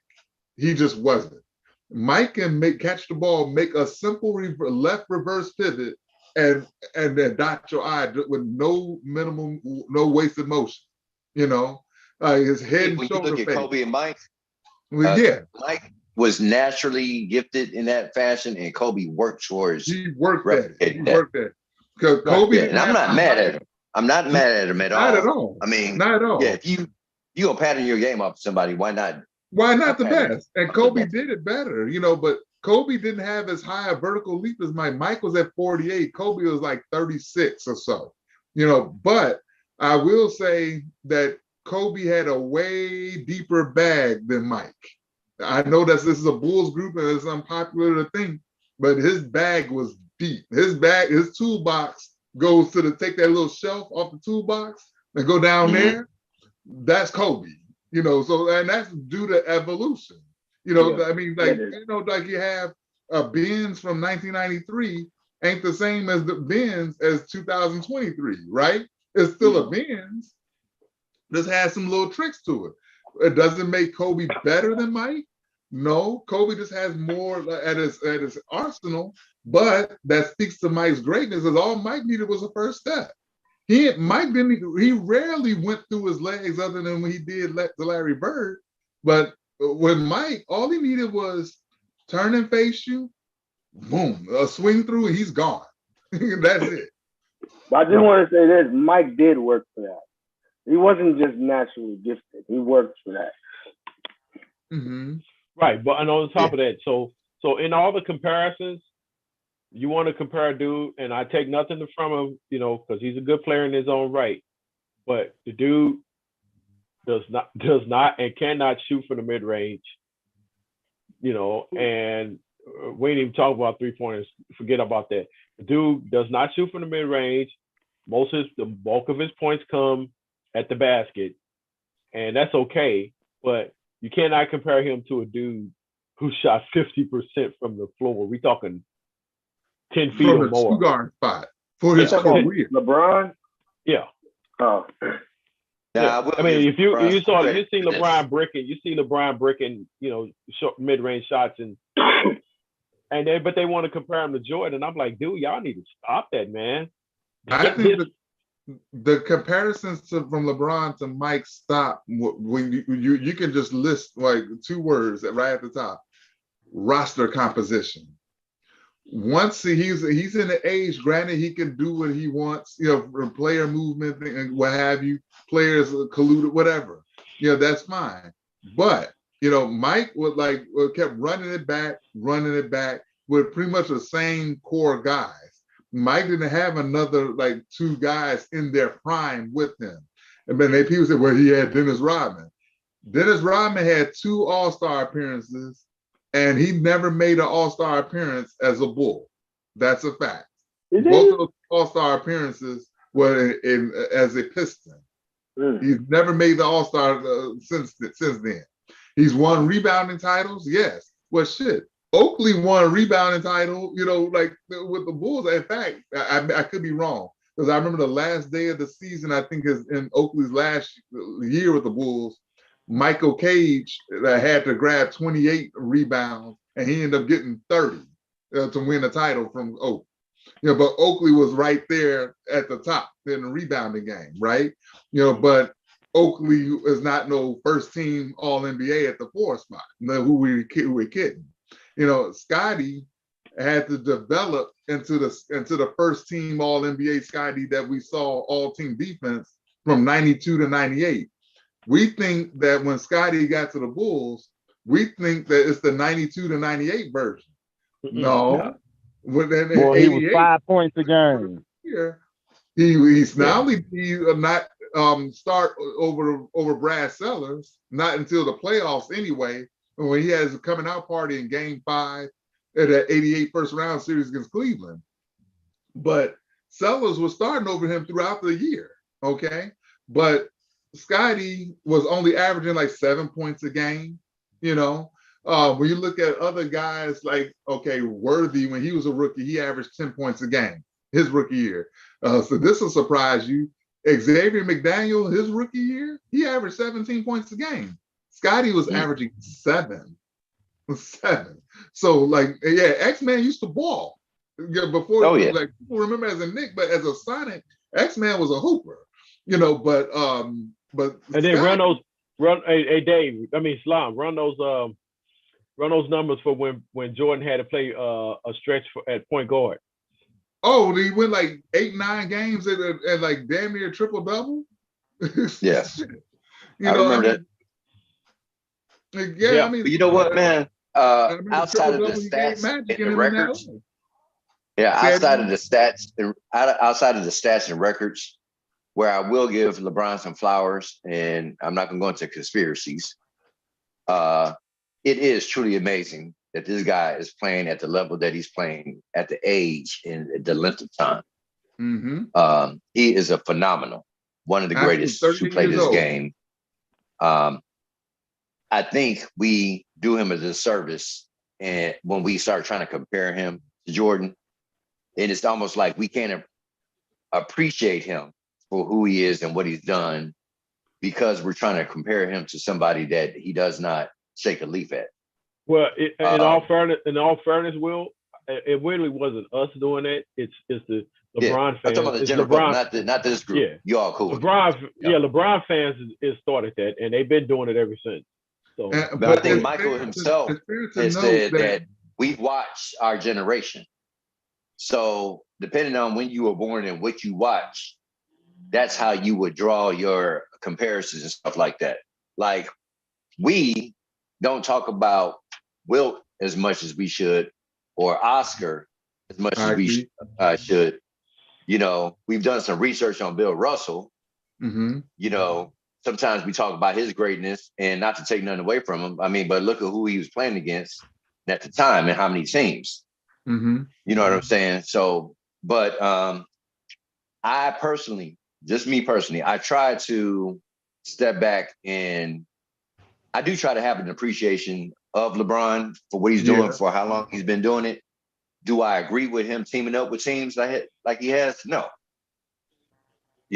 But he wasn't the greatest offensive threat on those championship teams either. Mm-mm. Which means he didn't have to do the heavy lifting on those teams. Right. Yeah, so I don't know that buzzer beater still don't sit well with me that he hit in the United Center. Well, that was a one-off. That was a one-off, man. Come on, Lloyd. That was a one-off, man. I kind of felt like we got a taste of the reverse Craig Elo situation with that. That one, right? That was payback for Craig Elo, huh? Yep. Man, I hate to say it, bro. When he hit that shot, I was hurt. Mm-hmm. Like, you know what I mean? Like, if there was no bouncing back emotionally from a moment in Bulls history, I think that shot really drained a lot of my Bulls momentum because it was fresh off of the Derrick Rose 3-point buzzer beater off the backboard in game 4. Think about it like this: he misses that shot, the Bulls go up 3-1. Was it a 3-1? Dave, it would have been 3-1. Yeah. But on top of all that, see, this is where I know some folk ain't gonna appreciate this, but this is where I also blame Tibbs because when it came time to make some adjustments in that series, when okay, you lost that game, okay, great. He hit a lucky shot as far as I'm concerned. Nothing you could do about it. The next game, they should have came out like pit bulls, and they did not, and they just let Cleveland walk all over them, and Tibbs made horrible adjustments offensively as usual. And then in the last game, down the stretch, he comes back off because he puts in he puts a roster out there that couldn't win at the YMCA. I'm sorry, this is a NBA Eastern Conference Finals, and you're gonna go out. Okay, forget this. I'm going with I forgot his name. What was the old boy's name that they kept bringing back and forth? Lloyd used to call him Hustle Man too. You know what I'm talking about, Lloyd. Oh. I'm trying to remember the roster. I can't even remember his name now. Mike James? No. 10-day contract dude? No, I'm talking about the Bulls. One of the Bulls' favorites that they always kept bringing back. Mike James is Ronnie one Brewer? No. John Lucas III? No, not any black dudes. No. Heinrich. Kirk Heinrich. So he goes with Heinrich and somebody else, and it's just basically saying, okay, the last 5 minutes I'm giving up. I'm like, dude. And people wonder why he got canned. He was getting fired anyway. So maybe he was, but that's how they said he was getting fired no matter what. Yeah, but Tibbs was very stubborn. Yeah, and he would coach the playoffs sometimes, like he would do in the regular season, with like sticking to a point or taking advantage of his authority or teaching a lesson and stuff like that. He'll punish a squad like, oh, if you ain't going to do this, and I'm taking you out, even though you might need what they bring to the table. Mm-hmm. It'd be the wrong time to be doing a teaching point or holding somebody accountable for something that you particularly want, but that's not necessarily killing you. You know what I mean? Right. Yeah, that's the kind of stuff Jim Boylan tried to get away with doing. So then I got a question then. When Tibbs refused to to take Derrick Rose out before the injury, was that if he would have took him out, would that have prolonged something that was inevitable to happen, or would that have? It probably would have happened eventually because he had a bad habit of landing on that one leg instead of coming down on 2 feet. Him and Zion have that habit. That's a real bad habit that they have. Right. I would answer. Go ahead. Yeah. So I think it may have possibly happened anyway, but who knows? I mean, we could have gotten some burn, or one of them said that we were built to win, like in 2012. Our course of history may have changed. Yeah. I would answer like this, Lloyd. He should not have been on the floor, period. And if somebody say, well, it could have happened in another. Yes, it could have, but who knows if it would. The stress on his legs and his body at that time, his body would have had a chance to recover for the next game. You know what I'm saying? Right.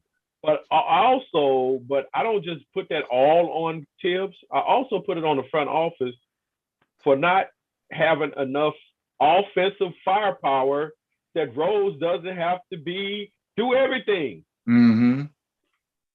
So, that was, hey, Mac, that was one of those situations, though, even though that they were winning, Tibbs wanted them to play a certain way. and establish something for the next game and stuff like that. And that just wasn't the time to be doing it. Right. No, not in the playoff. Take your game, win. No. Yeah, take your win. Get prepared. I mean, you see teams in that same situation now, making sure they're getting their players off the floor because of what happened to Derrick Rose. You've seen that behavior become much more aggressive this day and age than you would have had prior to that. But Will, even at the time, how many coaches would have left Derrick Rose on the floor?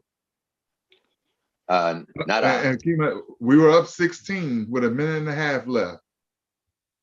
No reason for it. How many coaches? Well, how many? Yeah. How many coaches would have left them out there? Not many. No, I mean, think about this. Not even looking just at that game. How many times were the Bulls up by 15, 20 points at the end of the game with a minute left, and those guys still on the floor? He's up and down the court, screaming and hollering and all that other stuff. It's like, dude, relax. Chill out. Yeah. Dude, you're going to give yourself a heart attack. Chill out. And look, I don't want to take away from Tibbs' good qualities, his defensive mind and whatnot. But he needed to grow in that area, and he refused to. And it cost the team a lot because of that Derrick Rose injury. It cost the team a lot because it was years and years before Derrick Rose actually felt safe to play again, but by then Jimmy had started developing, and I don't know, man. I know it's hindsight, and I've always felt that it was. I said from day one that he should have never been on the floor, and I'll just leave it at that, Lloyd. Well, I mean, look where he came from. I mean, he helped Boston win them championships because it was his contribution defensively is what helped him get the reputation he did and ultimately ended up getting the job with the Bulls. And quite frankly, if he did not bring that defensive culture to the Bulls, they wouldn't have made it as far as they did with that squad that they had. Unfortunately, his weakness was on the offensive side, right? In my opinion. And he wasn't. And I don't know if the Bulls ever had a competent offensive-minded assistant coach, but if they did, would Tibbs even let him do his thing? And here's the last question for you, Will. That's a good question.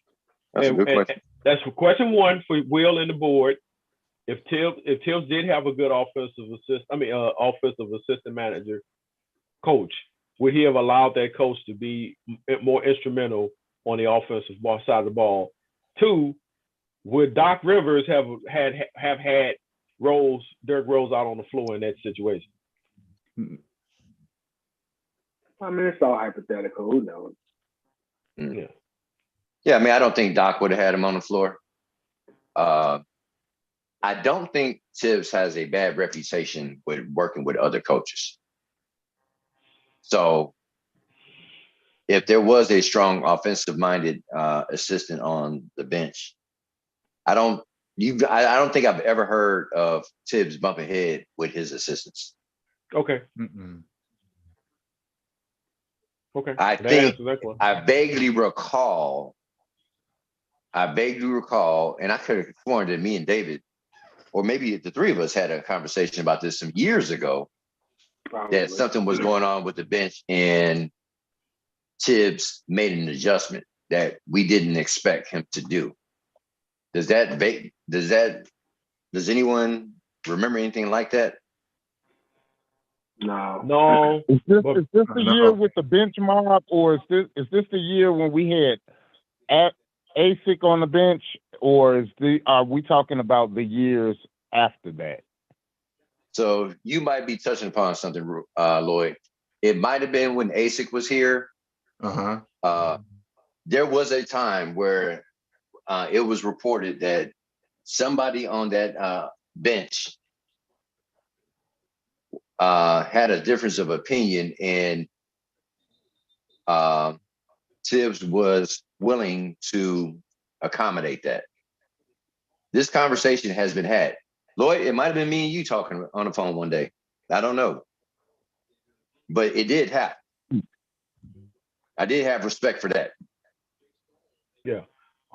I know this is kind of off topic real quick. Lloyd, when you mentioned Euro players, I forgot to say, I know I'm probably in the minority, but I actually like Nico, man. And, you know, I think that a healthy prime Nico and playing out there with Vooch would be lights out, you know, because Nico did not, one thing Nico did not lack in is confidence. But the thing about Nico am I mixing up was, players? You talking about the one that Portis knocked the shit out of? Yeah. But you got to think about it though. We mismanaged that whole situation with how that contract was constructed, because by the time Nico came to the Bulls, 3 to 4 years had passed since he signed that contract. I agree. Mm-hmm. I agree. Well, so you guys, gentlemen, want to take your turns giving your final thoughts on this season and whatever else thoughts you have. Starting with you, Salam, since you're at the top of the box. At the bottom for me. Yeah, so I want to think that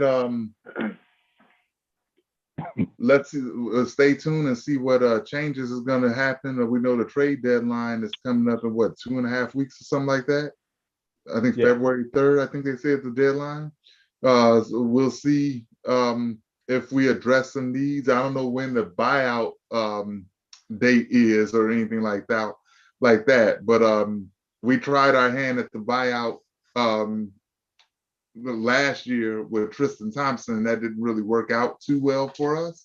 He had like a few good games where we thought that we might have saw some signs from the 2016 version.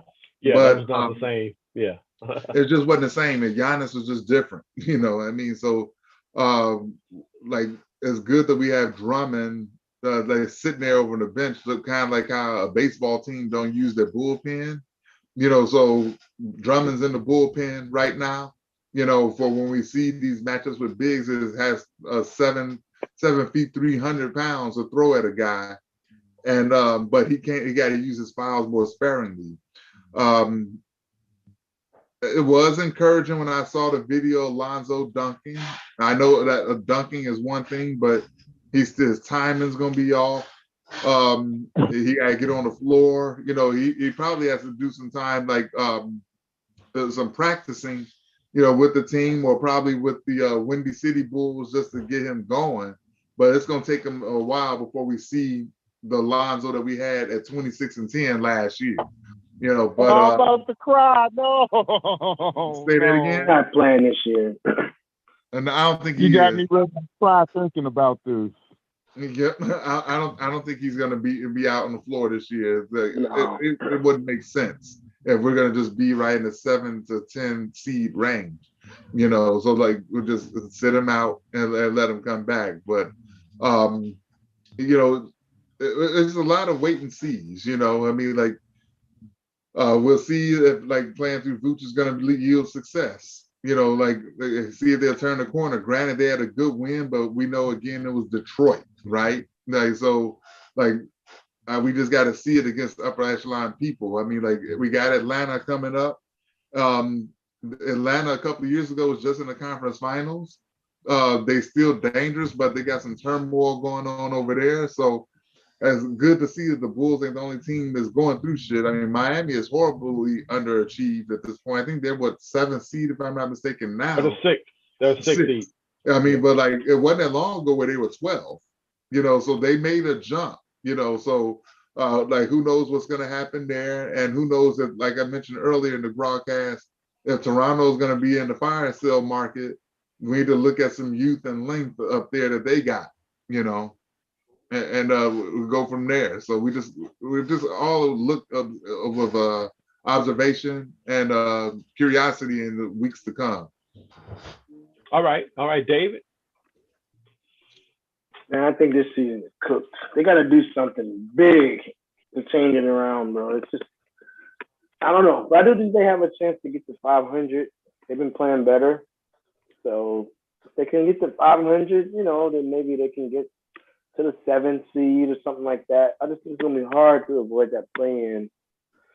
And I think if they want to do more than that, they need to make some type of move. Lonzo, I don't think he's playing this year. I don't even see how that's going to happen at where he is right now. Like he just do a couple dunks. Can he move? Can he cut? Like then he got to get in conditioning. It's already almost February. Right. You know? I just don't see that happening. I just think they need to. I just hate they extended Billy's contract, to be honest. On the low. Yeah, that was weird. I don't know how many years, but 2, I think. They need to shake something up, and the easiest thing to do would be a coaching change, but I don't know that they're going to do that now. So something's got to be shaken up. If you decide to break up the big three, what do you believe is out there that is worth doing that with? I have no idea. Yeah, let's not entertain that right now, Lori, especially with those Sky's Fallen fans in the group. Then they expect, they really think that Acme is going to have a fire sale. Like, you guys are delusional. Nobody wants it. Who wants another rebuild right now? No, I don't want that. I want to actually touch on Will was saying something earlier about like the mentality of letting teams grow together and stuff. And I actually do agree with that. I just think I loved what I saw in the first half. That I didn't miss a game when they were playing in the first half.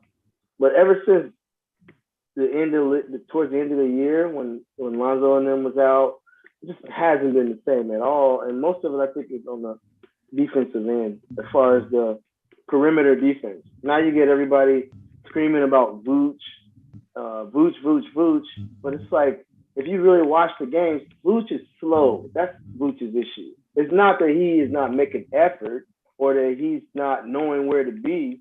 It's that he's slow, and the other guys are either like Io, sometimes get lost in the rotation, or they're just like disinterested, like DeMar. Like he's not even interested. You never see nobody talk about that. But DeMar is like completely disinterested on defense. He don't even really give effort. He'll gamble every once in a while, but that's not it. So like, I just think, to me, I would like to see them I think they need more little things than they need big things. I think they have guys who can score, and that's cool. What they don't have is guys who, rebound and facilitate and block shots and be athletic guys. Like they need better role players. That's really what they need, and that shouldn't be as hard to get. That's why I think they need to consolidate some of these bench dudes and get more specific role players. Looking up and down the stats, there's not a single guy on our roster as constructed right now that's averaging at least a block a game. Not a single guy. Yeah. Okay, Lloyd, your final thoughts? I'm gonna just say it like I do in the Chicago party chat group. What's up, y'all? Let's go Bulls. That's a good way to end it. I haven't typed that none this year because I'm barely in the room because I'm at work during most of the games. Yeah. But all right, just to say I miss you guys, man. I really do. Miss you too, dog. Cool, bro. All right, Mr. Noble, your final thoughts?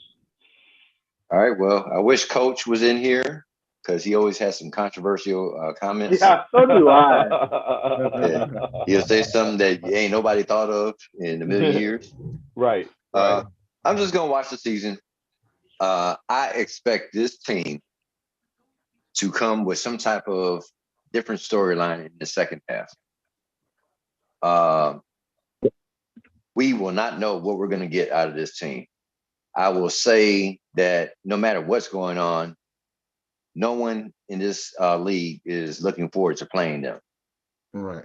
Because they have the tools to do a lot of damage and be a disruptor. It depends on, it's all on them. This team, everything is all on them. If I could refer back to the Spurs back when Ginobili and Tony Parker were there, Ginobili would tell you, we could not win unless we moved the ball. we needed 5 passes minimum. Bulls go to that type of offense, they will be a different team. The only move I would like to see is what basically Salam said. We need somebody to average a damn block. Okay. We have none of that. Not that he's the best player in the world, but what's his name? Whiteside. I thought when he was available, he's available for less than minimum wage. That's worth a gamble. He's out there right now, just sitting around training and waiting on somebody to call. But I think he's out there for a reason, though. But go ahead, Will. Oh, I agree with that. But you know what? He could also be on the roster for a reason, like at the end of the game and for the playoff purpose. Because we'll probably see Draymond. We should have went ahead and grabbed Bully in the playoffs. I think he's out there too, isn't he? Boogie out there. All of these guys just sitting there. Carmelo, they're just sitting there. I mean, they're training, but I don't know. So we'll see what happens. I mean, I don't claim to know everything, but I'm looking at the same thing that you all are watching. I'm looking at the same thing that it's funny how Stacey King be saying some of the same things that we're saying and some of the things that CJ is saying. So we'll see. We will see.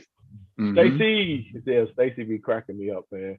Hey, one more thing I want to say is I would like to see, because you can't, if they don't make any changes, they don't make any changes. But what I would like to see is the guys who are on the team step up and feel the need. Nah, maybe not shooting, but some of the other stuff, do a better job of filling the roles, the needs that the team needs. Like intangibles. Like somebody just brought up Mike playing the point guard. When Mike was playing the point guard, he decided he's facilitating. He was still scoring, but I mean, he was facilitating. If we needed rebounds, I don't want to just talk about Mike, but whoever, let's say Joe King, if we need rebounds, they're going to get rebounds. Then even with Derrick Rose or somebody like this, I want to see guys who are going to just do whatever we got to do to win the game. And I don't see that with Zach and DeMar. I don't see that with them. And I wish they would take that mentality. They're like, okay, yeah, we're going to get buckets, but what the team really need right now is for me to either get on the board or for me to lock this dude up, or you know what I'm saying? I just wish they would do more to fill those roles that's needed, man. Hey, Dave, don't you remember when they were trying to go through Joakim Noah and he had some triple doubles? Yeah. That's all. So what you're saying can be done. Yeah, it can. They just have to be willing. It depends on what role you're playing with that squad. Yeah. And that's why I also brought up Patrick earlier. Like, you could see we need a rebound. So, like, go to the glass, bro. You get stay athletic. Get 10 rebounds every night. 8, 10 rebounds. Yeah, play your defense. But so that comes with the sense of urgency. Mine up, Yeah. So I'll give my. If you don't have a sense of. I'll give my final thoughts. And I agree with you on Pat. Pat can do the other things. Yeah, you're not gonna get the ball. Maybe you don't get the ball to score 10, 15 points every night, but you can rebound. You can make your impact on defense. You can make your impact in passing the ball, assists, all those things. So I agree. What I'm expecting the rest of the season, and like I said, someone before the season started predicted that the Bulls would struggle early, and then the second half they would come out like gangbusters. So I kind of see that developing as more guys are getting healthier, confident, and they're figuring out, hey, we got to play a certain way to win, and that way they got to play is first of all is consistency. You can't keep taking these lesser teams. You can't be taking them for granted.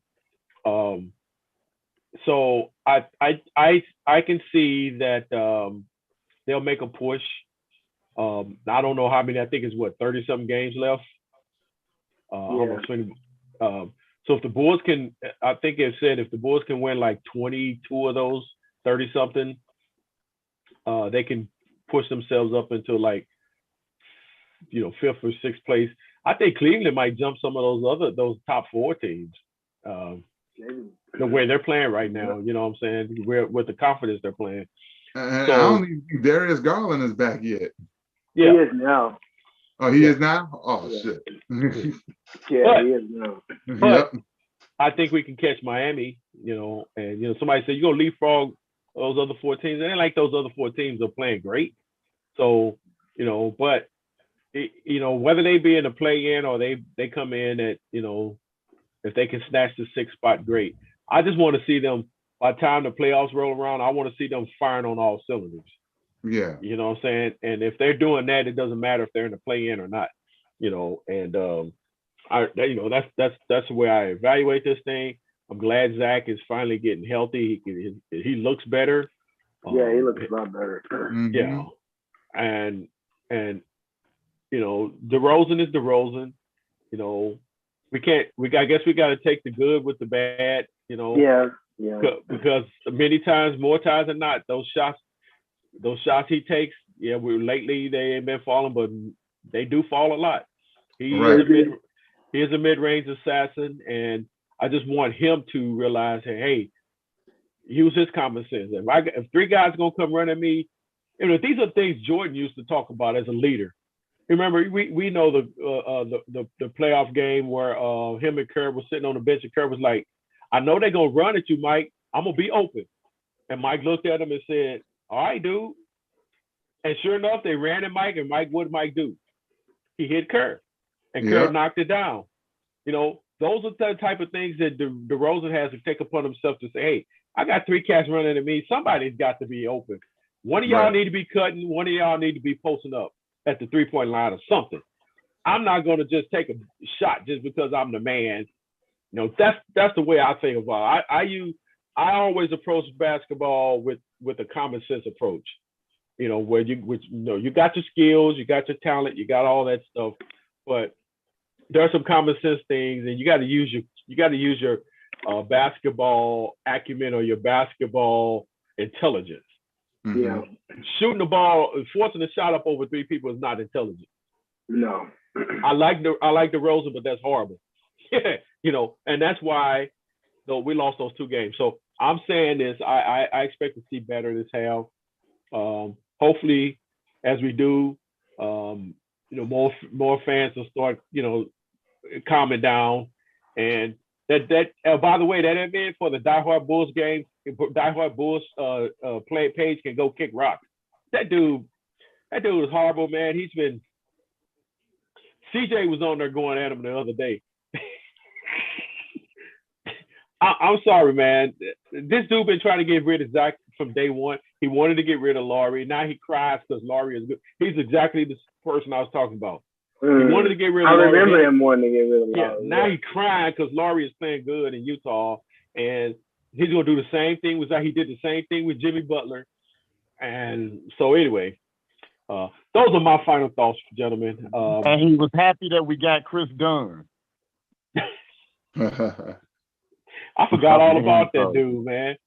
I ain't heard that name in so long. At the end of the show, you didn't drop the diss record. Oh, okay. All right. I'm sorry, Will. That dude, he makes my skin crawl, man. I never seen him admin that, and then he posts fake news from like Sports Mockery and all kind of other tabloid stuff, like as if it's real news. Like, dude, I'm sorry, man. Yeah, you want to start the East Coast, West Coast thing over here, and I hope I ain't pop. Hey, look, for anybody that think, I ride heavy. I rode heavy coming out here to Oregon, so I brought all my gear with me. I'll leave it at that. Yeah, one day we're going to have to privately compare gear, but okay, go ahead. yeah, that's cool. That's cool. I know we're distance, but we can like go to the range on the same day and can make some comparisons. That's a cool thing. But so we just want to say that we Dave is an admin, Will's an admin, I'm an admin. We got 2 other admins that are not here today, but we do like this team. We want to see it succeed.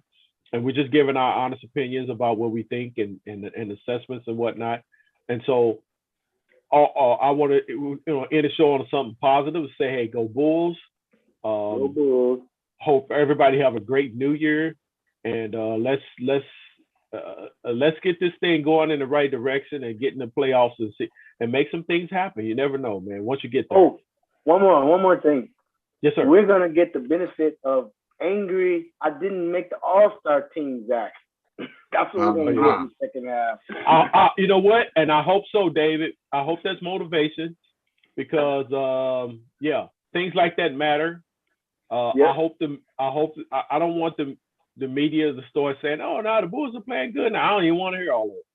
I want them to stay on top of the guys. I want them to have all that motivation, all the smoke.